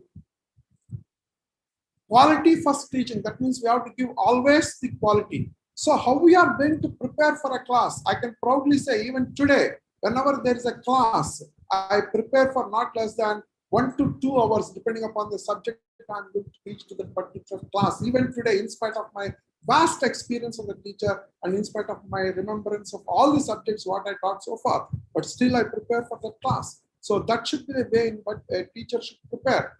And teaching for learning. What is the documentation and modeling methods you are going to use? What is the method by which you are going to demonstrate to the student? How we are going to question the students? How we are going to assess the students' answer? And how we are encouraging the students to put their questions to you after the end of every class. All these are going to be very, very critical for becoming a very great teacher. And we have different opportunities for pharmaceutical students in the present day. And I broadly classified them into 3 major groups. One is called as practice. The second one is industry. The third one is non-clinical. So in the practice, we have community, hospital, and clinical pharmacy practice. And in industry, the list can be extended to any number, but I have given the broad classification like production, QA, QC, R&D, packing, regulatory, sales, and marketing. And in the non-clinical, academic, research, and regulatory. So when we are going to teach the students, we should mold them, especially at the B.Pharm level, such that they can choose any of these 3 professional jobs. And once they come to the M.Pharm level, certainly we can narrow down their selection of job such that we can train them in pharmacy practice, or we can orient them towards the industry, or we can orient them towards research and other activities. So there are different teaching learning methodologies that can be adopted into pharmacy. I don't say they are in pharmacy, they can be adopted into pharmacy. And these are all the different methodologies that can be adopted based on their merits and demerits, which I'm going to talk in the coming slides. So ICT tools. And nowadays, in the COVID pandemic, as it was rightly pointed out by Raghurama Rao also, we have to use these ICT tools. And there is a significant evolution. But major challenge is how we are going to integrate these ICT tools into pharmacy education. Very, very important, especially the teachers, because many of the present day generation are also not interested in modulating them towards these ICT tools. The reason being they have to work more time and they are not serious for doing it. Sorry for making this comment, because whenever we present a PowerPoint or we prepare a PowerPoint, we can prepare the PowerPoint, but aligning them and make it user friendly and lively, it takes more time than preparing a PowerPoint. And majority of my young friends are not serious in making this. They can prepare it, they can use it, but that should be lively to the student and it should be attractive such that he should read every word of that particular slide and he can understand what we are going to talk to him. So that is one of the important things we have to develop. And first one is e-learning. And there are various e-learning websites in pharmaceutical certification courses, and like Coursera, EDX, Udemy, all these are the different websites. We can join by paying some money, or some of them are free, and we can learn a lot of information from this by sitting at home itself. We need not go to any college or into any classroom.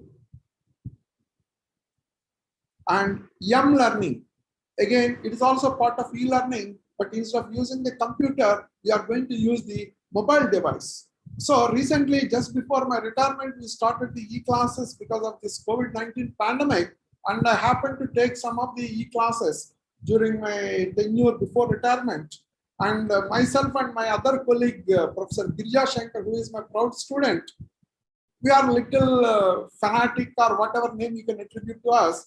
we used to call the student, which are all the students are seen on the screen without their faces. They have turned down their videos. All are seen as attendees, but no one is seen on the screen. So suddenly we used to call a name and we used to ask him or her, show your video. They were a little hesitant, but in spite of our repeated compulsions and other things, they used to switch on their videos. And to my surprise, some of them are in the medical shops, some of them are waiting in the bus stops, keeping the headphones into their ear, or some of them are at the tea shops, something like that. I'm not worried for their dress. See, they're taking these e-classes and learning technologies so casual because we have to attend.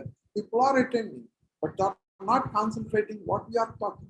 And later on, we started investigating much more, and to our surprise, they created a WhatsApp group of their class separately, and they have allotted duties to every 2 to 3 students. Only those 3 to 4 students will be regularly attending on the day for the classes, and all others are not.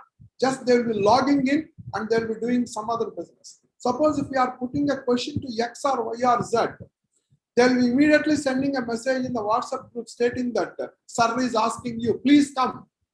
So they used to join back. So like that, people are taking the classes. So e-learning or m-learning, one way it is good, provided we have proper controls how the students are receiving our teachings. So I'm just talking a little bit extraordinary, but these are the things what I wanted to share with my teachers who are listening to me, who are facing the same problem like me, I hope, if I'm not wrong.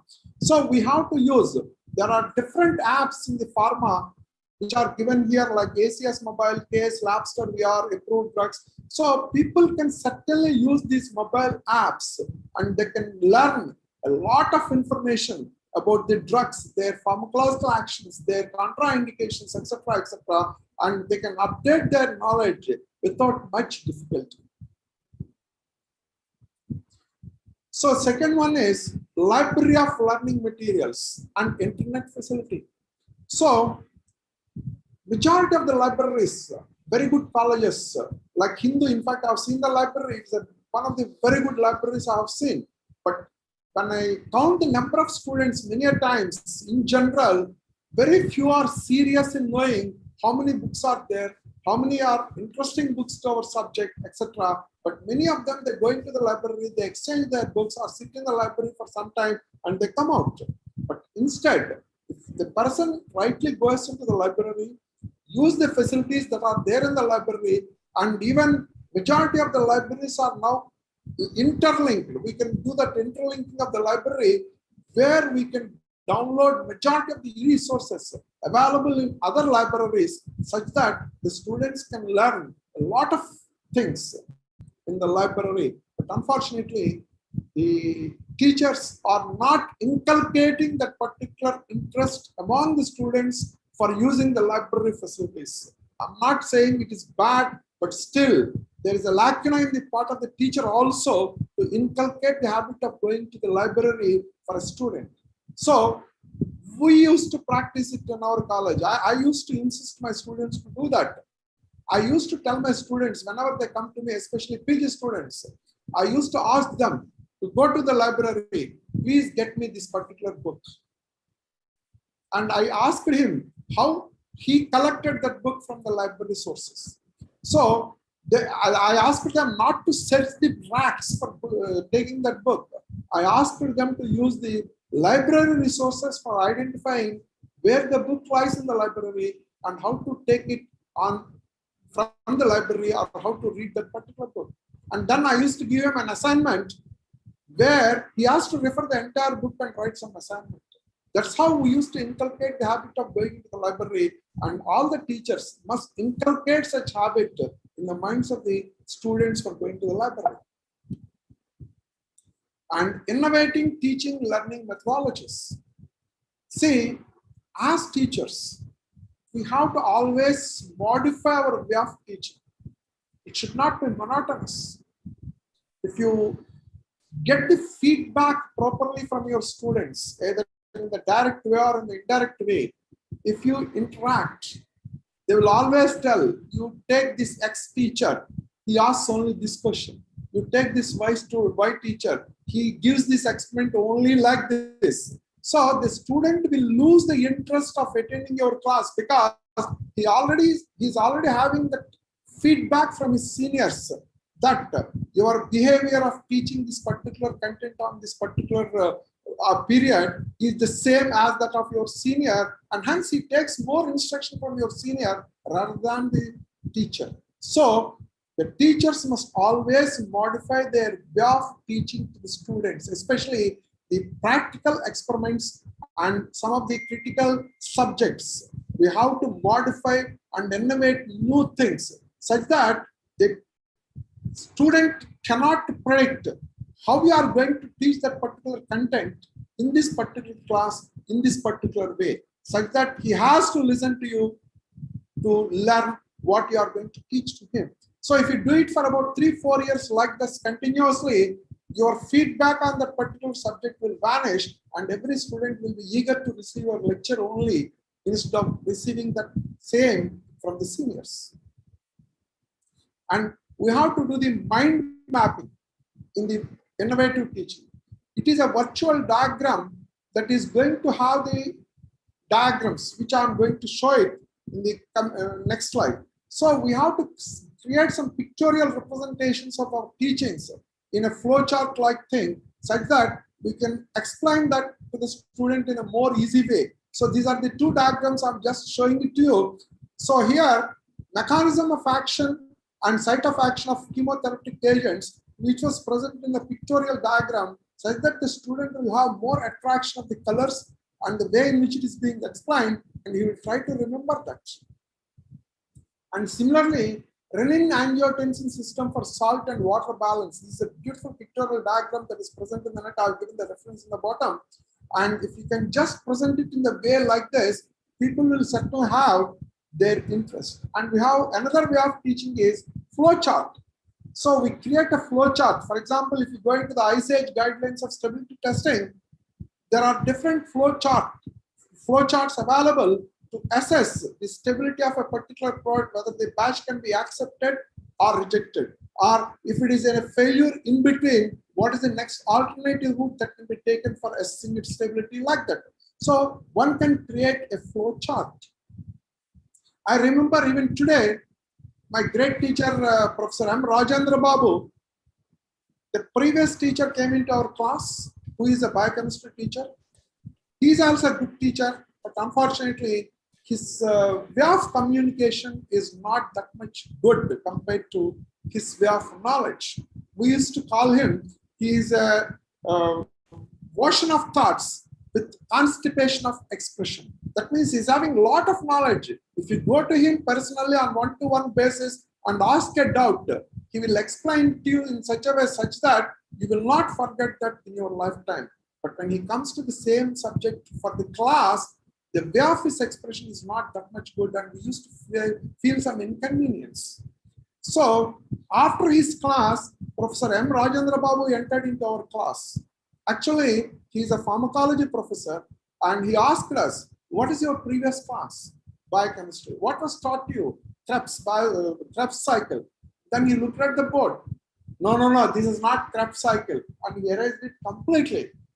And instead of teaching pharmacology, he explained the Krebs cycle on the blackboard with the beautiful pictorial way of representation of diagram, like a flow chart, what I'm showing. And finally, he concluded his topic within 40 minutes. And he asked, what are the doubts you are having?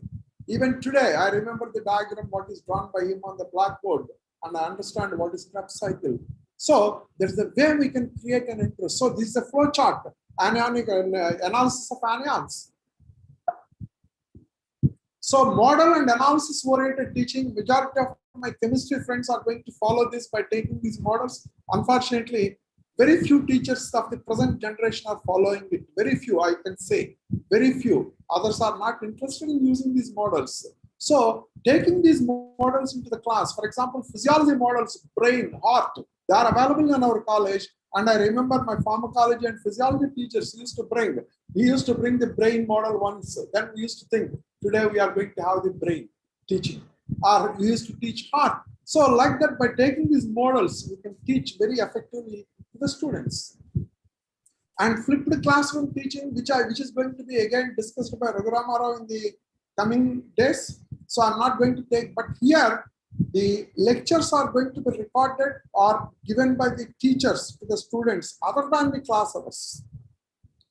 And the students are going to assimilate that particular information. And when they come into the classroom, they'll try to discuss what is its real application to the particular subject, what is being taught by that particular teacher. So there's going to be much more interaction from the students to the teacher or teachers to the student instead of giving a formal lecture of that particular topic. In fact, this I've seen in University of Pittsburgh and University of Indianapolis way back in 2006 during my visit to America, where the students are given this lecture, what they are going to receive on that particular day, and they are prepared well. And the teachers used to put a lot of questions to the students, which I have the opportunity to sit in their class to observe what is happening.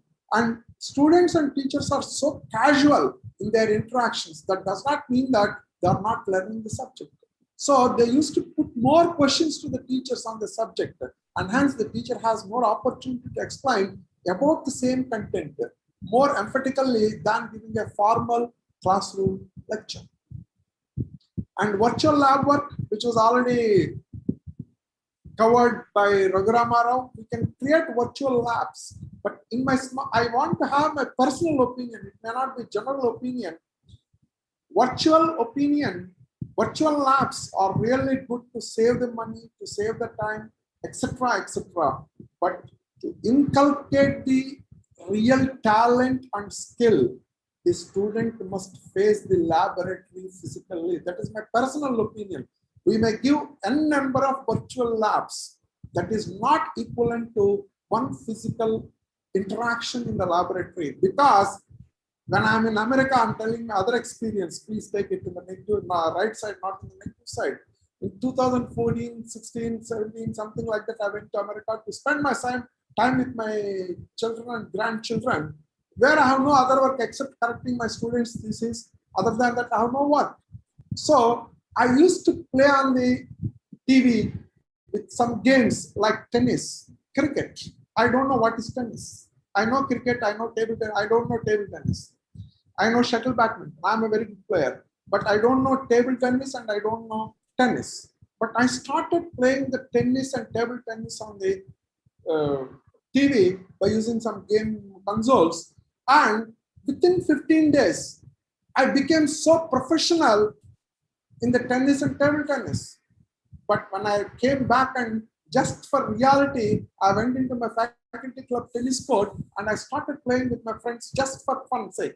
And when the ball is coming and when I want to defend that ball with the bat, my hand got shaken like anything, and I played with my hand for about 5 days because of the impact of the ball I received from the other opponent. So in reality, one should have the physical lab work also to some extent. Then only we can inculcate good practical skills. And I can proudly say Indian pharmaceutical education, B.Pharm and M.Pharm courses are very popular till recent times in America, because the American universities used to believe the students from India are very good at lab work because they have more number of laboratories compared to the American counterparts, and they have very good laboratory skills. Hence, we can easily recruit them for research and PG courses, such that we need not give training for the laboratory skills. So real laboratory is also very important besides virtual labs. To save money, I do support the laboratory work through virtual mode, but still we need to have it. Jet to AI approach is another concept that can be followed provided the student is at the receiving end. Once the student is at the receiving end, we can take back, that means from back to forward. For example, by giving the chemical basis of drug action, its stability, structure activity relationships, method of mechanism of action, pharmacology, absorption, drug distribution, metabolism, elimination, and therapeutic action, etc. in the medicinal chemistry lecture. And finally, we can give an idea what should be the possible structure and what could be the mechanism, etc., so that it can inculcate much more interest in the mind of a student to learn the medicinal chemistry. But at the same time, we have to inculcate all these subjects first into the minds of the particular student to start this Z to A approach, not A to Z approach. So this is also a very good approach, provided the skill of the teacher, the students' receiving tendency are going to be very, very important. And it may be a very good approach for making a competent pharmacist, especially in pharmacy practice field. And creative teaching. We can create some interest by taking some tools. For example, by creating a game-like thing. For example, majority of the students are having the fun of playing some dumb charades or fill up the gaps, something like that at the back benches. I don't say they are the poor students. Sometimes they are clever students also. By the teachers' way of teaching, they are getting bored and they will go to the back bench for that particular teacher's class and they will sit in the back benches and they will do some nonsense at the end. We all do it. We have done it in the class when we are the students. Nothing wrong. But the teachers can take the same things into their mind by creating some fill up the blanks, or by creating two groups of the students, by giving some topic to the student, let them play the dumb charades of the science. For example, name the drug, or mechanism of the drug, or structure of the drug, something like that. So by creative tools, you have to be innovative in creating that. And you can just inculcate some interest in the mind of the student. And it is a very good practice. And we have outcomes that are proved for this, and it improves the communication skills, and it can give a very good visually appealing presentation, etc. And real world learning, I always use it when I'm teaching this in engineering. For example, find heaters, which is a small question that may come in the examination. But majority of the students are not interested in writing this because they feel it's nonsense. No need of remembering it. It may come for 2 marks or 3 marks. But when we start teaching it in a different way, I used to teach it. Majority of us, when we are cooking, we keep the spoons and other things which are used for mixing the content of that particular cooking material. We leave it in the container itself. And after some time, when we touch it, it will be very hot. We feel that it will not be hot, but heat is getting communicated through various mechanisms, and finally the end of that particular spoon is also very hot. So principle of field heat is that. So we can inculcate such real life experiences into our teaching such that people will remember our example and they can remember the theory what we taught. So examples related to adulteration of spices and accidental discovery of sulfonamides, penicillins, etc., etc., etc. can be given. And brainstorming sessions. Sometimes it may be good, sometimes it may be bad. But sometimes the brainstorming sessions, especially in the industries, the brainstorming sessions are going to play a very important role for giving a very good outcome. I just share a small story which you might have studied in your WhatsApp jokes or somewhere. There is an automobile company which developed a very beautiful and very excellent technical car in their R&D laboratory. And it was tested for all its features, and it's a very good competitive product to the present competitors in the market. But at the end of the day, they wanted to bring it onto the road to test its realities. They are all theoretically proved. Now they wanted to test it in reality. But when they want to bring it out, what has happened? The length of the height of the car is about 5 centimeters more than the door through which it is expected to be brought. So there is a brainstorming session that is going on. How to bring the car outside the factory. That means the workshop. And majority of the engineers are giving their opinions like cut the door or cut the height, something like that. And there is a small peon, there is a peon who is serving all the refreshments and other things, etc. And he was listening to all this particular discussion. And finally, sir, shall I give you one solution for you? And everybody stared at him. No, you are a useless fellow. You are a peon at all. How can you give the solution for such a big problem we are facing now?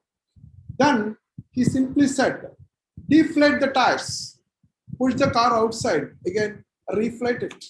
The height will be reduced as expected, the car will come out. So a simple solution, what was thought by a peon is not reaching or not obtained by the technical experts. So brainstorming sessions are going to be really useful sometimes or many a times, provided it goes in the right direction. And classes outside the classroom. So instead of giving the class always in the same classroom, if we can take out the students to a particular place which is relevant to that particular teaching, what we are going to do, it gives more emphatic way of teaching. For example, teaching pharmacognosy at herbal garden, teaching tablet manufacturing at machine room, etc. is going to be, in fact, my Professor V. Subbarao Garu, he used to take us to the tablet mission for teaching how the tablet machine is going to work. There used to be a mechanic called as Mallikarjun Rao, and our Professor V. Subbarao used to stand by the side of the machine, and Mallikarjun Rao used to deassemble and reassemble the entire machine of the different parts, and he used to explain, this is the upper punch, this is the lower punch, this is called as the hopper, this is called as the turret, all these things.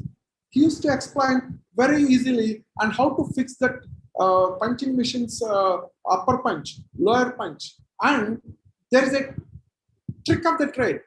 How to identify which is the upper punch, which is the lower punch. Because one is lengthy, the other one is shorter. There is always a confusion in the minds of the students. So the mechanic is so clever, and the board of that particular, where the machine is situated, there is a big wooden board with power supply boards are there, old boards are there. So he has engraved the punches on that particular board, visible to all of us, and he has mentioned upper and lower. Whichever the one is which is taller is upper, the one is which is shorter is lower, but he engraved that on that switchboard, and he used to show it. You look at that. So by looking at that, immediately we used to say, so the taller one is the upper punch, the shorter one is the lower punch. So like that, maybe negative side or positive side. By doing like this also, we can create more interest in the learning habits of the students. And storyboard telling. Some of the teachers are very good in making the storyboards. For example, may not be that much relevant here. The kid came to pharmacy for taking a drug. And by the time she reached to the pharmacy, she has forgotten the name of the drug, what was told by the mother. So she was crying. Hence, the pharmacist was asking the girl, what happened? Why you are crying? So the girl was replying, I don't remember the name of the drug, but I remember some of the things that are there in the, as ingredients. And she started telling the names of the ingredients, what she tried to remember. So this is one way of creating some interest in the mind of a student by creating a storyboard such that the student will give more attention to the teacher for listening to the lecture, what is being given by the teacher. And I remember Professor N. Vishwanathan Garu here. He used to talk as pharmaceutical analysis, and he was in Australia for doing his PhD for about 4 to 5 years. And whenever he used to come to our class, especially he used to take his class between 1:30 to 2:15 in the afternoon, which is mostly a dozing time for majority of the students because they come from lunch. So he knows the pulse of the students. So he used to teach this subject, and after seeing some of the faces of the students who are in dozing, he immediately used to say, when I am in Australia, his pronunciation and the mannerisms are quite different. So we used to mimic him. Of course, I don't want to mimic him now. So when I am in Australia, he used to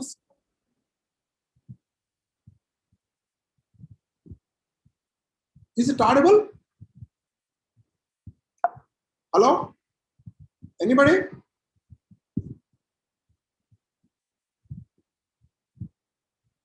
Yes, sir, you are audible. Yeah, please, because I just got the doubt.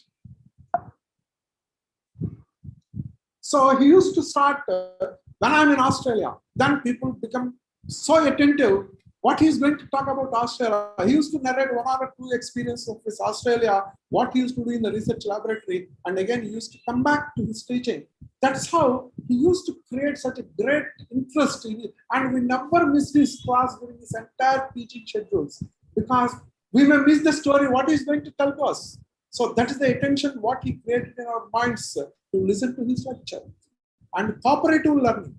So where we are going to form the students into different groups, especially this is one way of giving very good learning in the present day teaching, where we are going to identify the slow learners and fast learners and medium learners, so that a group is going to be formed with all the 3, and the fast learner will inculcate some interest in the minds of the slow and medium learners to learn the subject, and the teachers are going to supervise all these things, whereby the students will also have the partial independence of teaching to others.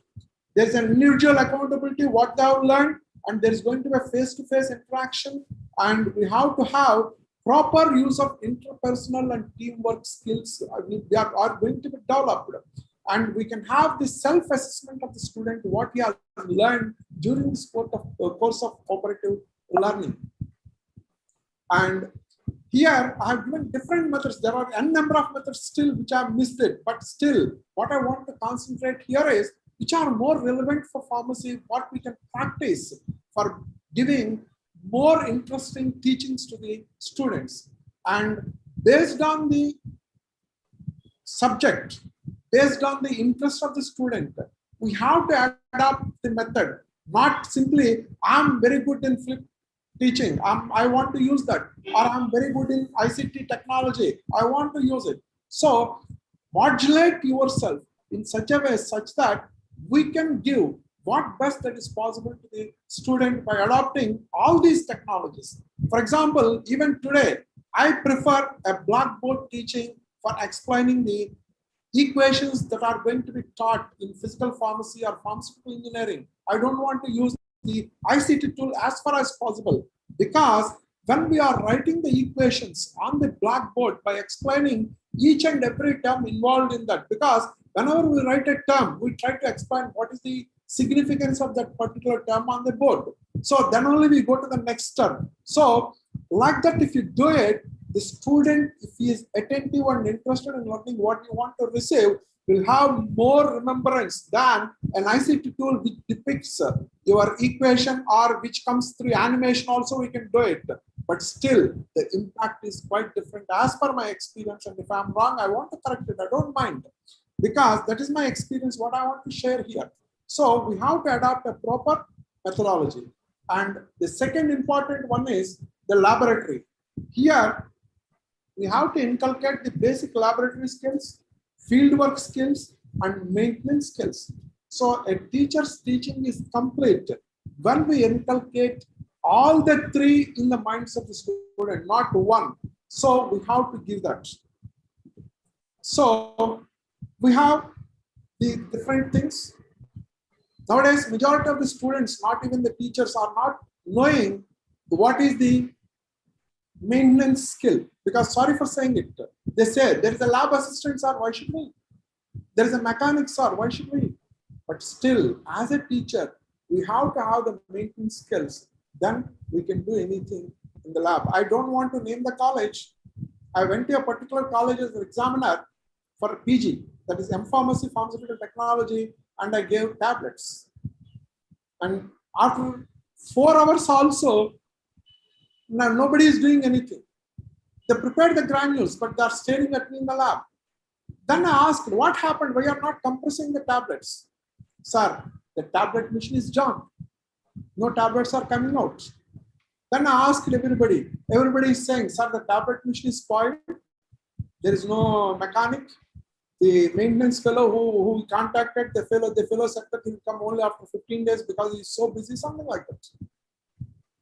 Then I don't want to leave them because they are expecting that I may ask them to submit the granules. But I went into the laboratory physically and I asked what is the problem. I took the spanners, I opened the machine, repaired it, and all the students have compressed the tablets. I'm not boasting it. It happened really. Some of the people who are old, who are listening to me, we were recollecting that same incident, what happened in the college. So we should know what is the maintenance. We should know what is the method of troubleshooting, all these things. So basic laboratory skills must be imparted for safety and conduct in a laboratory. How to design an experimental and how to do the sampling, how to do the replication, how to record your observation, and we have to do report writing and summary and conclusions. And field work again, I don't mean field work means going out of the lab. Field work means how to do the weighing, how to do the pipetting, how to do the pH and conductivity. All these are the field works what we can try. So we have to inculcate good safety practices, give the symbols what are accepted worldwide for safety. So we have to give all these instructions before commencing the laboratory experiments, especially in the first and second year of any pharmacy education. And how to do the experimental design. And we have to give the chronology of doing an experiment. Very, very important is that. That means how to reduce the time. All these things. But majority of the present day students, they follow the procedure. Procedure is quite different. Chronology is quite different. For example, determination of density of a solid, which is one of the most simplest experiments in physical pharmacy, which is started in the beginning of every class, if I'm not wrong. So in that, we have about 4 steps of weighing. One is weighing the empty specific gravity bottle. Second one is specific gravity bottle plus water. Third one is specific gravity bottle plus water plus solid. Fourth one is, these are the 3, W1, W2, W3. So depending upon the convenience, one can change. For example, if the density bottle is complete and dry density bottle also we have to wait. So in all these cases, what happens? Majority of the time, the density bottles or the specific gravity bottles are containing water inside that, and the mouth is so narrow, it takes a very long time for drying. So as per the procedure, first one is weight of the empty specific gravity bottle. So the student will say, sir, this bottle is not dry. I will wait for its dry. So instead, it can be filled with water. They can do the W2. They can do W3. Something like that. Or they can do W1, add the solid. Wait, because when you are adding the solid, it should be in a dry state. So we can modulate the experiment in such a way such that it can be completed within the minimum time possible. That should be taught to the student. So majority of the experiments. So we have to inculcate that interest into the minds. How to record the values.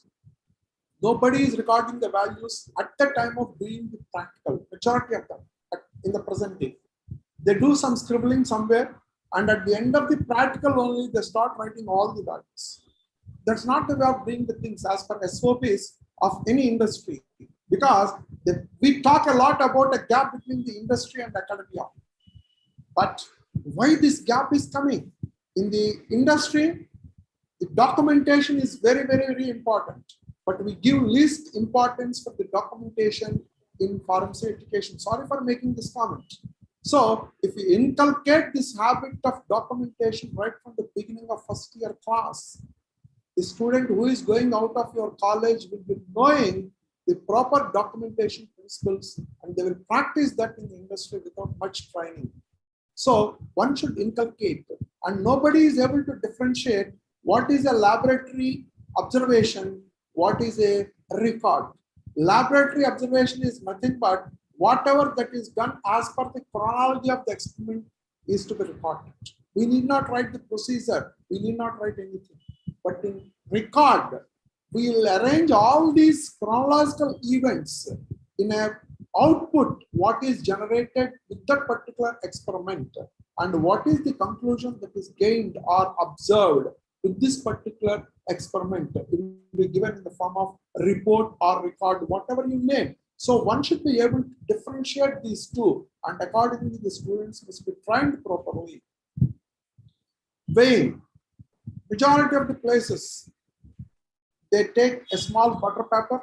Nobody is not knowing many a times to make the zero. That means we have to adjust it to zero, something like that. Then we have to weigh it, all this. But double weighing technique or differential weighing technique, very few colleges are importing this. But for accurate weighing, for analytical works, we need to use the differential weighing rather than direct weighing. And that is not given by many of the teachers. Please take care of it. And what is the difference between a micro balance? What is the difference between an analytical balance? What is an ordinary balance? Because nobody is knowing what is a balance. Everybody is now using a digital scale, what we call, and just keep anything what they like on that, but nobody is bothered. What is the sensitivity of the balance? What is the precision of the balance? All these things. What is the temperature? What is the cleanliness? All these things. I remember my great teacher, Professor K.P.R. Garu, when I started my PhD with him, he asked me, you take that balance, clean that balance, arrange it properly. I arranged it. Then he asked me, have you calibrated? Nobody knows what is calibration in 83, 82, I remember, 82. Because now we talk a lot about documentation, calibration, validation, blah, blah, blah, blah. In those days, nothing. So he asked me, have you calibrated it? No, sir. I have the fractional weight, sir. No. You go to chemistry department. There is an analytical chemistry division. You go there. Professor C.S.P. Sastry Garu is there. You ask his research scholars to calibrate your fractional weights. Get them. When I have gone there, to my surprise, there is a minor difference of 0.1 to 1 mg in all the fractional weights what I'm using till now, till that time. So we started. Then when we wanted to measure the absorbance in the UV spectrophotometer, again he asked me, have you calibrated? No, sir. Then he gave me a procedure by using the potassium dichromate, which we are now, they are in the official Indian Pharmacopoeia. So we learned all these skills of calibrations, validations without the subject way back from 82 from my great teachers. Now we can say why we are calling them as great teachers. So that is the level of understanding and level of teaching we have to give to our students. Pipetting, majority of the colleges, sometimes he blows the pipette, sometimes he will not blow the pipette. Sometimes he uses pressure because he wants to complete the experiment at a faster rate. After pipetting, after taking solution to the pipette, he uses his mouth to blow air into the pipette and he will be doing the analysis. So all these are the great mistakes.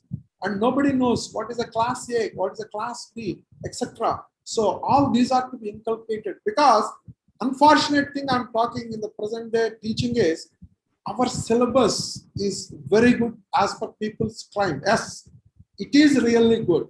But unfortunately, the basics are missing to the students, which is not defined in any good textbook. So we have to inculcate, we have to inherit these practices from the seniors, and that should be passed on to the juniors. Then only the culture will continue. We talk a lot of legalities. I'm not bothered for legalities. We have to cultivate this habit of the practices what are expected. And pH and conductivity, one more important point which is missing from many of the present day teachers. Sorry for saying it. There are different pH electrodes, and some of my young friends who are listening to me might have done a lot of research work related to transdermal patches or mucoadhesive patches or buccal patches.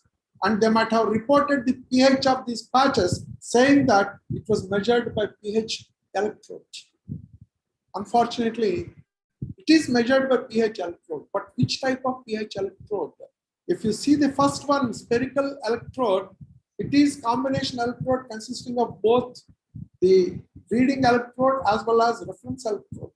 But if you look at carefully, unless the circuit is completed, which is about 1 centimeter, approximately 0.5 centimeter to 1 centimeter difference, it cannot read the pH properly.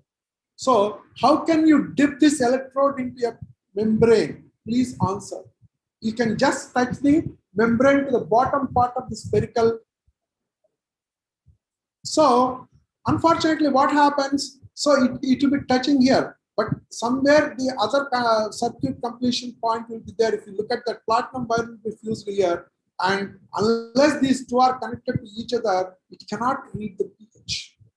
So they have designed different types of pH electrodes. You can see cylindrical, which is highly sensitive membrane, and large surface, low resistance, and sphere. This can be used for penetrating into the different semi-solids because it is having a pure structure like this, which can be easily penetrated. And this is the type of the electrode which you are expected to use, which is flat, which can be kept on the membrane to measure its pH. Or micro electrodes, you can use it, which can complete the circuit with a very small difference. So this one or this one is only to be used.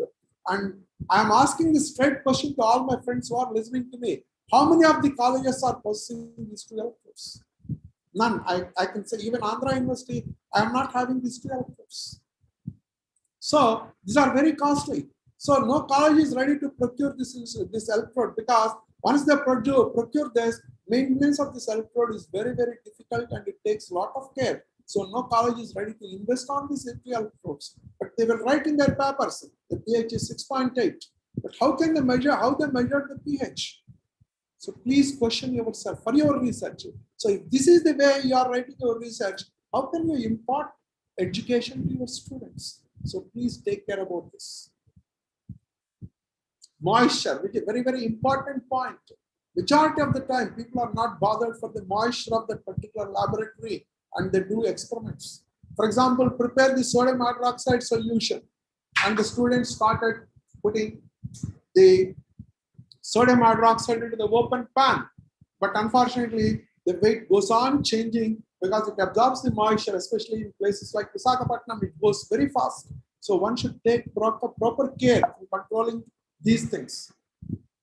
Titrations, I don't want to talk beyond because you can see the colors what are shown here itself is an indication that here excess indicator is added, here indicator is very small. So we have to train what type of conical flask is to be used, how to place the conical flask beneath the pipette, how to use the titration, how to run the titrant from the burette. All these must be physically demonstrated to the students by the teacher. Again, my teachers, E. Venkatrao, when I started my career as a lecturer in Andhra University, I was assigned pharmaceutical chemistry, that too pharmaceutical chemistry, natural products, and organic chemistry in the B.Pharm second year and final year. So I hate chemistry. Sorry for confessing before all of you. Virtually, I'm not interested in chemistry. Though I read chemistry, I know chemistry. As far as possible, I try to run away from chemistry. But it was given to me. I'm forced to teach. And every day in the evening before I go home, I used to go to Professor E. Venkatrao Garu. He used to ask me, tomorrow what practical you are going to do under natural chemistry? I used to tell him. Then I need to explain how I am going to do the practical. Sometimes he used to come down along with me to the laboratory and he used to ask me, please do the practical. Like that, I started learning what is the practical in organic chemistry. I'm good in practicals, no doubt.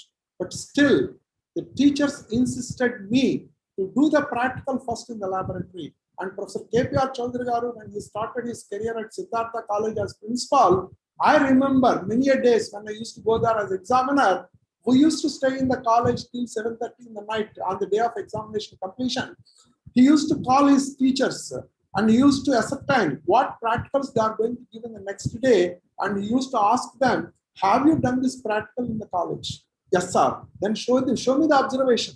Like that, he used to take the stock of the situation and he used to correct their mistakes such that the teacher can go to the laboratory flawlessly to the next day for demonstrating it to the students. So that should be the way of planning for doing the practical class, especially things like titration, sprayings, etc. But unfortunately, we are giving these things in the form of a record to the student and ask them to note down the procedure, do it. So these are the filtration techniques. Many of the students, and I feel majority of the present day generations are not knowing this Buchner's flask and Buchner's funnel and how to use it. Sorry for saying it, because they simply connect it to a vacuum pump and without connecting it to a trap even, and directly they use it. So we are not giving these skills. Why? Because these skills are going to create some interest in the mind of the student. Innovation and advancements in the science sometimes may kill the instinct of a student to learn the simple tips. For example, if you recollect the first experiment, what you have done in your proprietary pharmacy or general pharmacy of first year, the strong solution of ammonium acetate. It will be prepared by the reaction of ammonium, it will be prepared with CH3COOH plus ammonium bicarbonate.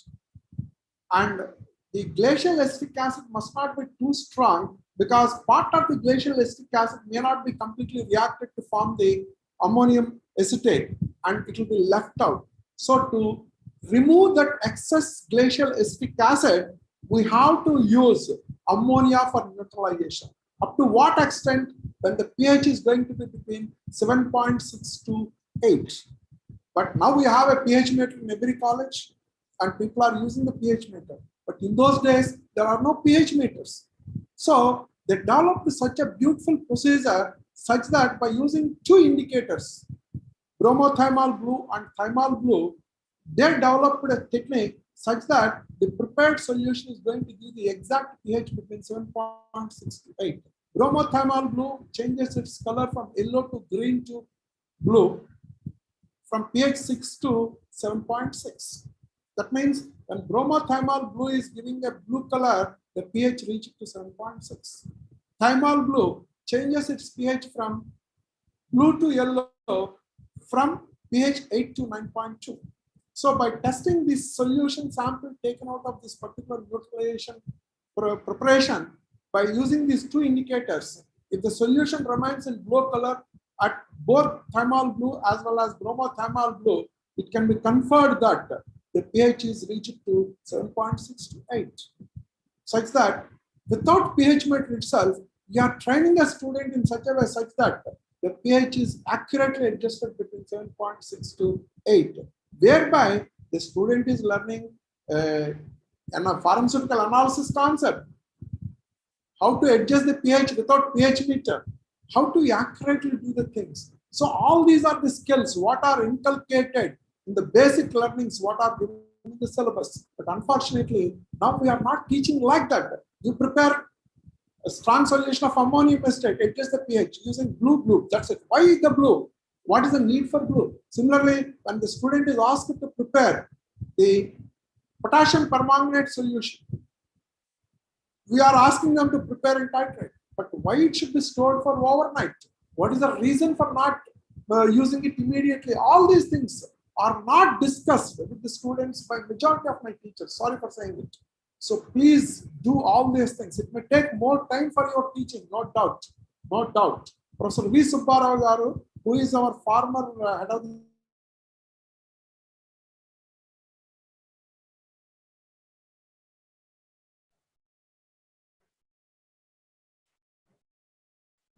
Sir, you are not audible, sir.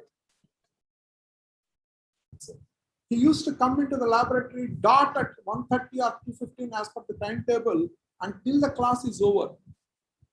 That is up to 4:30. He used to sit in the laboratory, observe every student, what he is doing, and finally he used to correct all of the mistakes.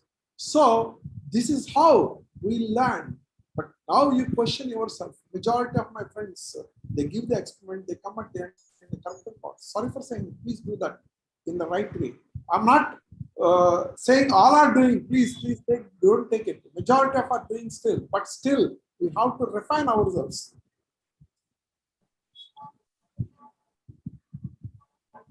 So centrifugation also, we have to inculcate lot of skill, because when we do the centrifugation, majority of the time Some of the quantity of the supernatant is still left out in the centrifugation tube. But we are trying almost, I can empty 99.9% of the supernatant very carefully without leaving even a small quantity. That improves the skill. So these are all the things, chromatographic techniques. Also, we have to give proper training. So spectroscopy, spectrophotometry, for example, how to handle a cuvette is very, very important. Many a times people will be holding in the center part, which is not opaque, whereby the fingerprints are imparted onto the quartz cell and it causes interference in the measurement of the UV absorbance or visible absorbance. So we have to inculcate how to handle the cuvette. All these are very important. These are the practical skills. And how to do the culturing, very, very important. Professor P. Garu, when we see him in the laboratory when he is teaching how to inoculate, his hands used to move so mechanically, like that he used to take out the cotton plug. What was kept on that, he used to inoculate and he used to put it so very easily without causing any contamination. That means he used to use all the 4 fingers of his right hand for doing all this. He used to hold the cotton plug with these 2 hands. He used to hold the inoculation needle with these 2 fingers. And with these 2 fingers, he used to inoculate, take the inoculant, and he used to inoculate it, and immediately he used to change the hands and used to keep the plug without any problem. Whereas, how many of my present friends are having that skill of demonstrating fast, also very important. So these are all these things. Microscopy, how to use the microscopy, what is the use of the condenser, how to control the light input, how to control the focusing, all these are to be trained by the teachers. Maintenance, cleaning, calibration, all these things. Repairs and refurbishments, I already mentioned it. We should learn it. Then only we can explain to the students more easily. So preparation of an SOP is an art, I feel. It's an art. And I'm just trying to give you a model SOP of Shimadzu UV visible spectrophotometer. You see the contents, what are given in the document. What is the name of the college? Its address. What is the document number? That means what is the number that is assigned to this particular SOP? How many times it is subjected for revision? And what is the effective date from which it is being implemented? And how many pages it is containing? So who is prepared? Who has reviewed? So all these are given. And he has given a lot of things with a lot of side headings like purpose, scope, who is the responsible, what is the source from which it is prepared. That means how the SOP is prepared, all these things. So like that, we need to prepare a proper SOP. And I know many of my friends are having SOPs in their college. You compare your college document with this document, what I'm presenting, many of the information is missing in your SOP. Sorry for saying it. And coming to the practice school. So whenever a person approaches a pharmacy for dispensing of a drug, one should screen its validity. That means, is it fulfilling all the legal requirements as per the prescription? Let us not talk about India. I'm not bothered. Because if you look at any Indian prescription given by a doctor, majority of my friends, Dr. Garu, sorry for saying these comments, are please, but still, I'm talking it. So patient details, all these things. And if any uncertainty or error detected, we have to refer it back to the prescriber. And the prescriber may give a new prescription, the cycle will go. Or if the problem is cleared by the prescriber, it will go for prescription and it will be finally going for the filing. So here I'll share a small example. My son-in-law is suffering with gastroesophageal disorder and he is prescribed with dexlansoprazole drug. He already used lansoprazole, rabeprazole, etc. for clearing this problem, but still he is having a small problem and the doctor prescribed him with dexlansoprazole. When he went to the pharmacy, the insurance company which is going to fund his medical bills rejected the payment of this bill because the doctor who prescribed this particular drug has not given any proper reason for prescribing this higher grade drug.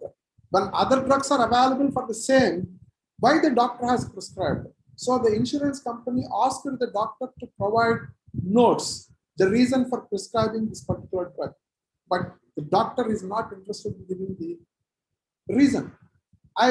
My friends, my students who are there in the same place told my son-in-law that the doctor will not give the notes because this has some more side effects. In case in future, if any side effect is precipitated, my son-in-law can claim damages from the doctor for prescribing this drug. Hence, the doctor is not interested in giving the notes. So if you want to get your problem resolved, you pay from your pocket and use it. If not, use the old drugs. That is the answer given by the doctor. So how clearly they are defining the rules and regulations in other countries related to pharmacy practice. But in India, I'm not going to talk. Even remdesivir is now being given to patients without any proper medical care by so many crooks. So let us not talk about the unruly things that are happening. Let us talk about professional practices. So we have to bridge the gap, especially in India, to create some awareness in the minds of the students and the professionals and others that a pharmacy practice person can cater to the needs of the clinicians and patients very effectively by using his knowledge or her knowledge.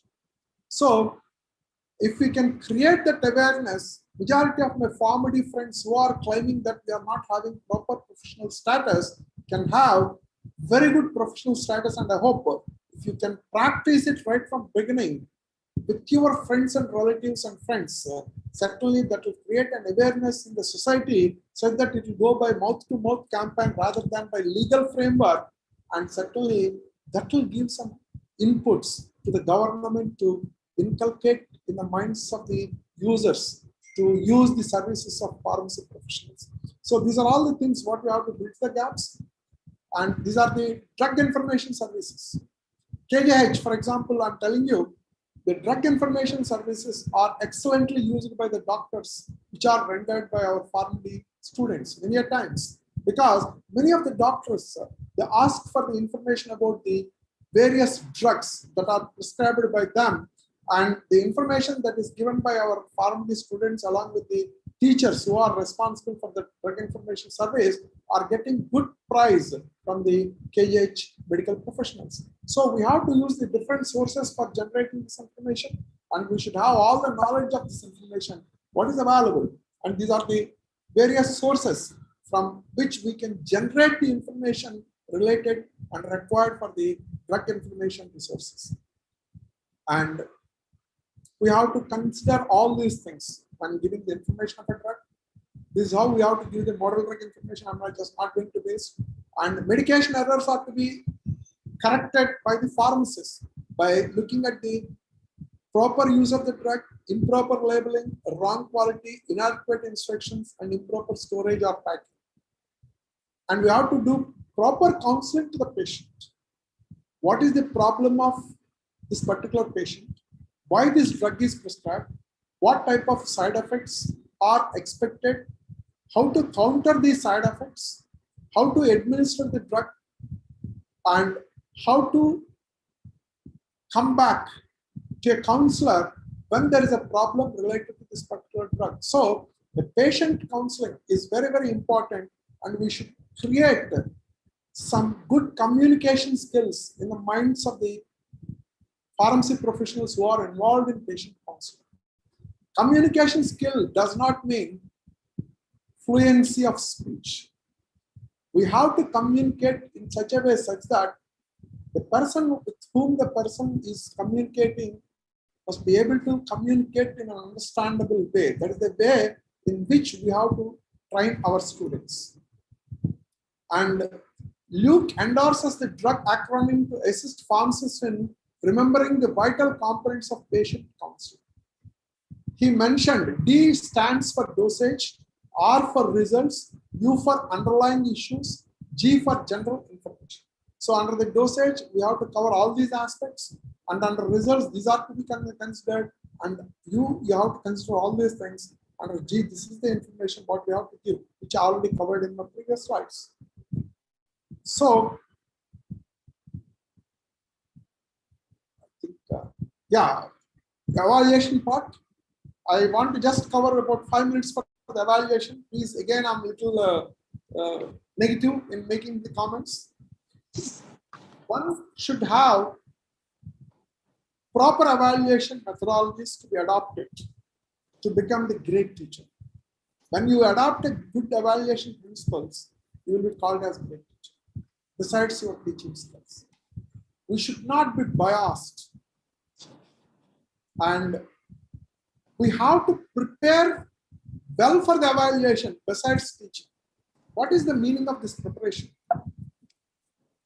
When you are asked to set a question paper for other universities or for your own students, it should be properly framed by covering the entire syllabus. Very, very important. There should not be any ambiguity in the questions. For example, explain osmosis. Osmosis is a definition. And there is an experiment that is given for proving what is osmosis. What you can explain there, which is already established. Explain the Drugs and Cosmetics Act. That is a question given by an examiner. You know what is Drugs and Cosmetics Act? How many sections are there, subsections are there, how many divisions are there, how many schedules are there for it. So how a student is expected to write all this for about 8 marks or 10 marks. And number of questions that are to be set must be properly divided in such a way such that approximately, it is not a rule, but in general I'm talking, 50 to 60% of the questions must be meant for average students. Because our pass defines that only average can pass, below average should not be passed. 20 to 30% for above average and 10 to 20% for good students who are critically learning. That means higher, fast learners, what we can call, are intellectuals. So by distributing the marks in such a way for all the sections, not one for one section, we can differentiate the students properly. For example, once or twice I have seen some MPharm question papers related to some subject. Because I'm talking from Andhra University students, majority of the students are really excellent. So, but among them, some are very good. When the question paper is given, immediately all the students came to me, sir, question paper is very good, sir. We know all the questions. But when I read the questions, I found that they are very general, very, very general. That means anybody who has studied at least 50% can write them very easily. So all the 10 who are from MPharm Pharmaceutical Technology can write all these questions. So when I'm awarding the marks, what is the average mark they are expected to get, plus or minus? Everybody got only 65 to 70 marks in general. But when I know each candidate personally, some of them are more than 80% range. Because the questions are so general, they are not able to get good marks because we give the same mark because the answers are same. So that should not be the way in which we have to set the question paper. We have to keep that in our mind. And explain phase rule. Number of marks that are allotted are only 2. Describe. When you want to use this word describe, always it is an elaborate answer. Briefly explain. Explain is a word. Briefly. What is the meaning of this briefly? So usage of the term is very, very important. Enumerate the process and mention its advantages and disadvantages. As per English language, enumeration means we are going to discuss about its benefits as well as disadvantages. So why to add again, mention the advantages and disadvantages. So you should have good command on the English also when you are going to create a question paper for your students or for some other students. So please take enough care when you are making this question paper. And when you want to evaluate a theory paper, take the question paper on the previous day from the spot valuation center. Read it carefully. Identify the problems that are there in the question paper For example, the question paper, as I told you, describe phase rule, number of marks are 2. Then, as per the question, the student is expected to discuss the total phase rule, and giving 2 marks is irrational for that. So you create your own idea. If the student gives me the definition and explains what is CP and C minus P plus C minus P plus 2 is equal to F. So if you can say what is F, what is C, what is P, that is sufficient, I'll give 2 marks. So create your own plan or scheme of evaluation. If the questions are having any mistakes or ambiguity, first get it corrected by the competent authorities before the evaluation started. And first 5 to 6 papers, you be careful in putting the marks, because the entire college might have read the same book. So all the students must be doing the same mistake. So first 5, 6, if you put 4 or 5, and later on by realizing that if you put 8 to 10, the first 5, 6 students may be at disadvantage, or sometimes they may be at advantageous position. So first understand the mentality, group mentality of the particular batch, then start awarding the marks.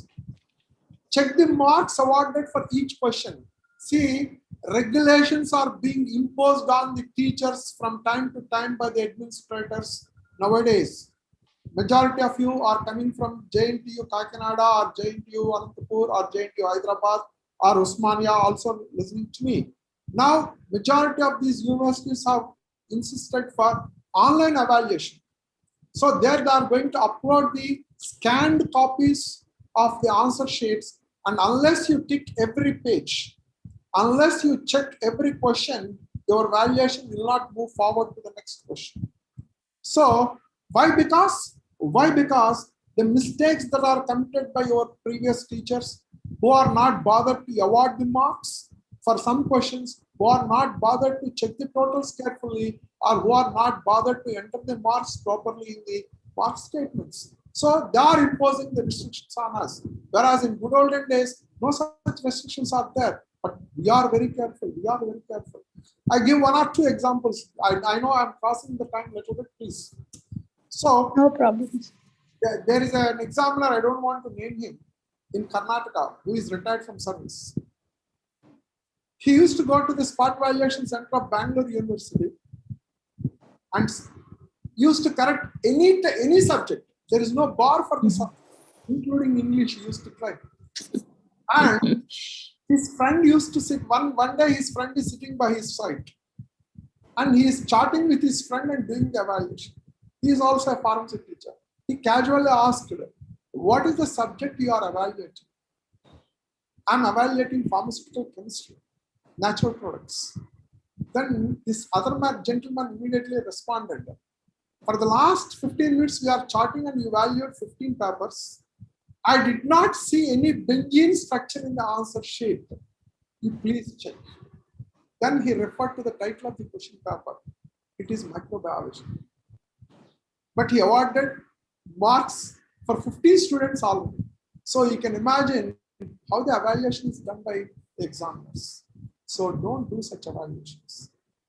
So nowadays, that's why they are imposing restriction on number of answer sheets that can be evaluated. So we should be very careful, because we are playing with the life of a student. I can give one more good example. Sorry for giving this. He is a renowned teacher, very good teacher, but still he is not careful for evaluations. Once he evaluated a bundle of one university, and the marks were sent, and one student has applied for revaluation. That student is a university ranker, and that student got only 50 marks out of 100, no such marks in those days, in that particular examination, which is physical pharmacy. And in the revaluation, the student got 95 marks. In physical pharmacy, please remember, in physical pharmacy, 95 marks in physical pharmacy is not a joke. Then the university got some suspicion. They re-verified that. Again, the candidate got 95 nearly. So they verified the total bundle. Meanwhile, another student distributed sweets in the college. who is a supplementary student. Then everybody is asking, why you are distributing the sweets? I passed physical pharmacy in my 7th attempt, because in those days there are supplementaries every 6 months. So it is a 7th attempt. Then everybody said, congratulations, why you are distributing sweets? No, sir, I'm distributing sweets for not for my pass. I'm distributing the sweets for the examiner's sake. Why? Because I gave the blank paper. Nothing is written in the paper. Please remember that. But that fellow got 45. How is it possible? So these are the mistakes that are done gravely by the examiners, which are the physical evidences I know. That's why I'm talking so recklessly. So please be careful when you are evaluating the theory papers. When it comes to the practical examination, I know many of my friends, these numbers, 1, odd numbers, you take this experiment. Even numbers, you take these experiments. Or something like that. That means that there is no randomization of experiments.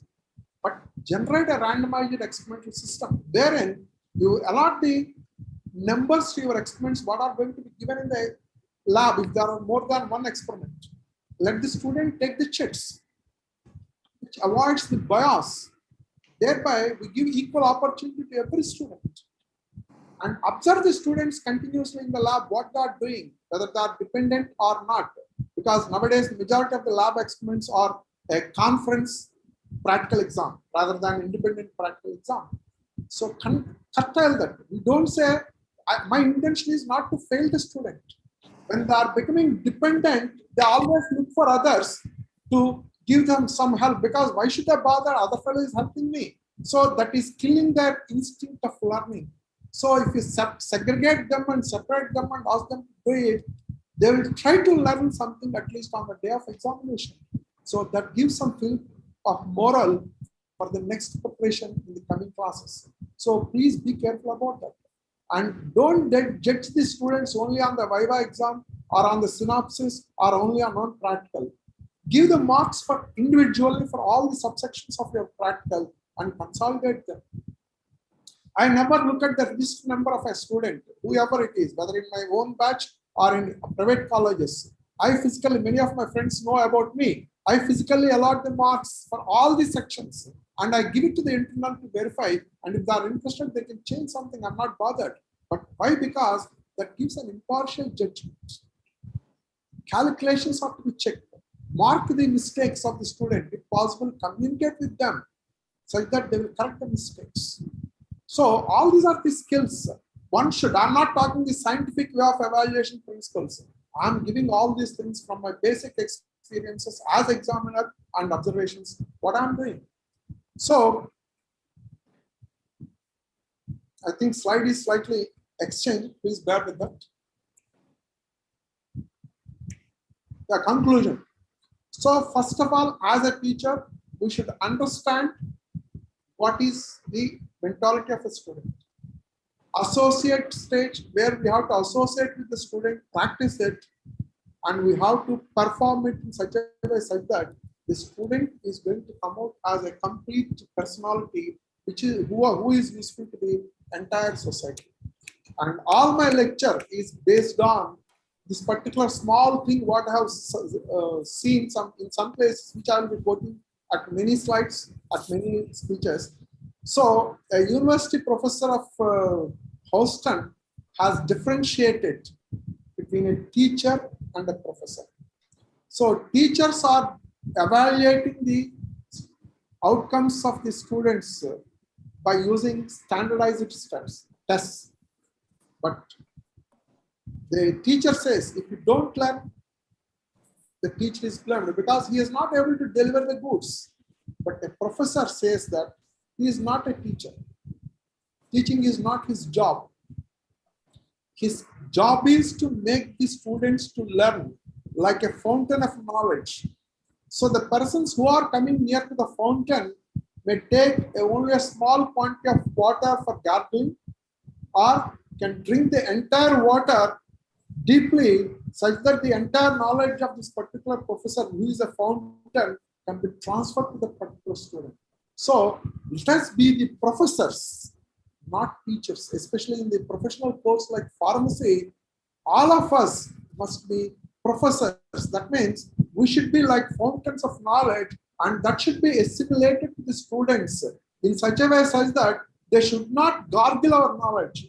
They should deeply take our knowledge to become another great teacher in the coming decades, or they should become another professional person in the coming years. And I thank Hindu College of Pharmacy for giving me this excellent opportunity. And for the first time, I think I crossed my limit of time that is allotted to me, almost 1 hour 40 minutes, 1 hour 30 minutes. I pardon all the participants for the extension of time, because the topic is too lengthy. I wanted to cover it with my experiences also. I would have confined to the slides only, but by giving my experience also, people may have some inspirations or cursing something, whatever they like.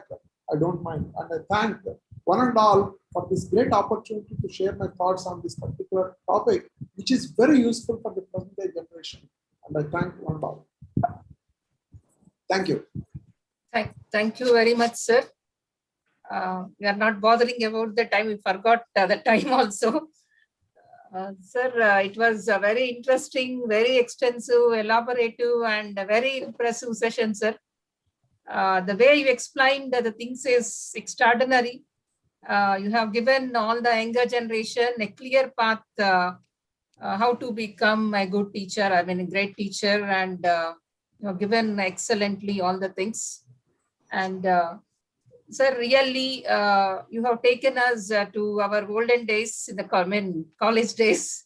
Even still, I remember my anatomy teacher used to bring all the skeleton and all the femur bone, everything, all the bones to the class. Even my chemistry teacher, orbital models and everything. So you have taken us to those days. And so, as you said rightly, there is a need to refine ourselves first. And thank you, sir. I hope this session enlightened and motivated all the participants. If any of the participants want to interact with sir, please raise your hand. We'll unmute you.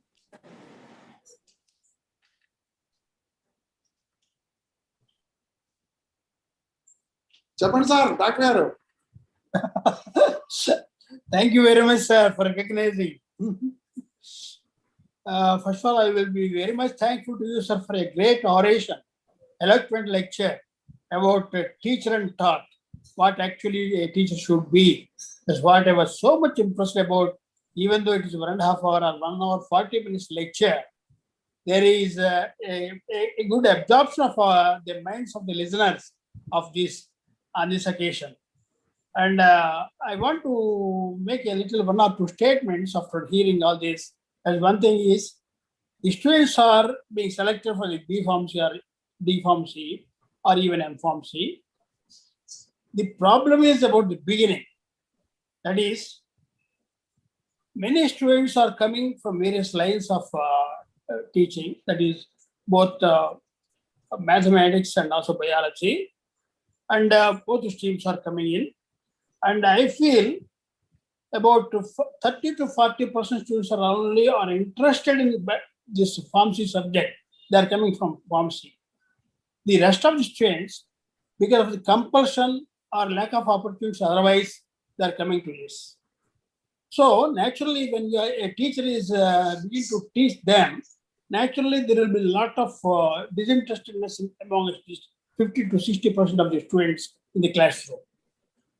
What I want to suggest, it is only a statement, sir. It is possible to please take it. What I want to say, preparedness of the student is very important in the beginning. Preparedness, psychological preparedness for the pharmacy. What is pharmacy? What is the usefulness of pharmacy? What are the opportunities of pharmacy? Psychological preparedness of the student. If he learns pharmacy, what happens in his future career? At least for first 2 months or 3 months, there should be some classes about the psychological preparedness of the students. That's what I thought, sir. Number 1. Number 2, yadhara praja. The teachers, the senior-most teachers are not having an intention of doing some more research. After getting PhD, they are just keeping silent. They are not doing further anything. postdoctoral research, I am always advocating to get some more points to the society, for the useful of society, for the useful for himself, and to get some patents and all that. As you are a learned professor, you are a great teacher, I could understand. So the present teachers are to be motivated for this, to do some postdoctoral work. If they begin to do work, the students will be learning what to be done after they finishing their course, MPharms or something like that. That's what I thought. There are a few statements I wanted to give after finishing your lectures. Thank you very much, sir. I am very much delighted. And also I want to tell you one more thing, sir. You need to come to our college as an examiner or something like that, or some inspection, something like that. I need to interact only for 10 minutes or 15 minutes with you in our committee room. I used to have, I was very much enriched with some knowledge, some more new points. Whenever I meet, I want to be thankful for you, sir. Thank you. Thank you very much, sir. Thank you for your reflection. I just given small clarification to your statement, sir. So regarding the admissions of the students in the pharmacy, not only now, sir, even my classmates, I know it. At least 50% of the students are not interested in pharmacy. But we used to get senior teachers to the first years. First 2 years, all the senior teachers used to take our classes, and they inculcated such a beautiful interest in our minds that pharmacy is the only profession which can give life to this world. And now, majority of my classmates who are reluctant to join B-Pharmacy have retired from the service, are still in active service in very good, excellent positions, and some are owning their own companies. So the teacher must inculcate a good interest, especially during the first year class. And we have to select such a teacher to go for the particular class. That is the responsibility of the administration and the teacher. And here I'm giving the solution, honestly. Right? Thank you very much, sir. Postdoctoral research also, the teachers must do postdoctoral research. I don't say research. Continuous learning of something by a teacher makes him always active. Unless the teacher is continuous learner, the teacher cannot be a good teacher. So that aspect the teacher must always develop, whether it is research or teaching, whatever, I'm not bothered. Some places there may not be scope for research, but still they can do miracles by teaching itself. So it is for the teacher, individual person to make all this. With the help of the administration of the college, certainly I do. So your college is giving that encouragement. I know it right from beginning because I'm associated since long with your college. There is no lack of encouragement from the management. And thank you very much, teachers are really good in making good research also still. So the remaining teachers must be given the flip for doing this, right? Thank you, sir. Thank you very much, sir. Thank you. Any other? Sir, we have few questions, sir. Please. Can everything start in the form of flowchart? No. Flowchart cannot be used. See, I'll give a small negative comment. I'm at the cursor for it. Pharmacy Council of India, while revising the syllabus of B-Pharmacy in 2017, the questions are given as objective first 10 or 20 questions. Can we give 20 objective questions in forensic pharmacy with 2 sets for 5 years? Impossible. So we have to judge the situation such that based on the content, based on the subject, we have to adopt a proper teaching methodology. All sizes cannot fit to one, or one size cannot fit to all. We have to use the proverb. Another question, sir. How far the open book exam is useful for the students? In my opinion, for pharmacy, we can use this open book for some subjects, not for all. But certainly in the present day environment, if a question paper setter can give in fact, I got a question paper setting for from some university recently for an open book. And the vice chancellor and registrar called me specifically to set questions in such a way such that the difficulty level must be there as per the open book. So if a question paper set is capable of giving a question Open book is more tough than closed book. And it inculcates more knowledge to the student. One more, sir. Does new education policy has any role in pharmacy? Yes, why not? Certainly it has its role. A pharmacy student can discontinue his course, go for some other profession and come back for completion of his course. Or we can have collaborative education programs with other paramedical courses like nursing and even medicine also, because there is a scope for making all these things in new education policy. I tell you one example off the record, on the record, I'm delaying you a little bit.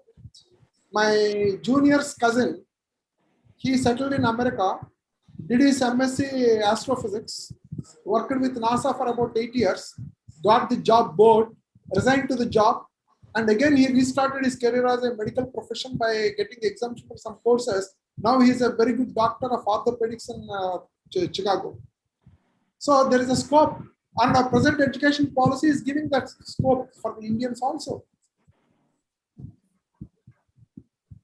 Sir, we are getting so many memes or jokes on online learning, sir. To some extent, they are true also. In this, your suggestions to students, sir. See, when we are going to do a job, do it seriously. Even a student or a teacher, we can cut so many jokes on anything. But a teacher is giving an online class. It is the responsibility of the student to attend it continuously and listen to the teacher as if he is attending a regular class. Then the online teaching is going to be really effective, and it can save a lot of time and money to the student as well as the teacher. We can cut the jokes. I'm not worried. Yes, sir. Yes. Sir, these are the questions we got till now. So, anyone want to interact? Please interact with sir. Any of the participants.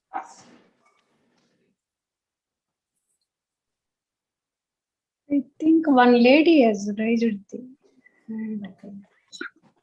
See her name.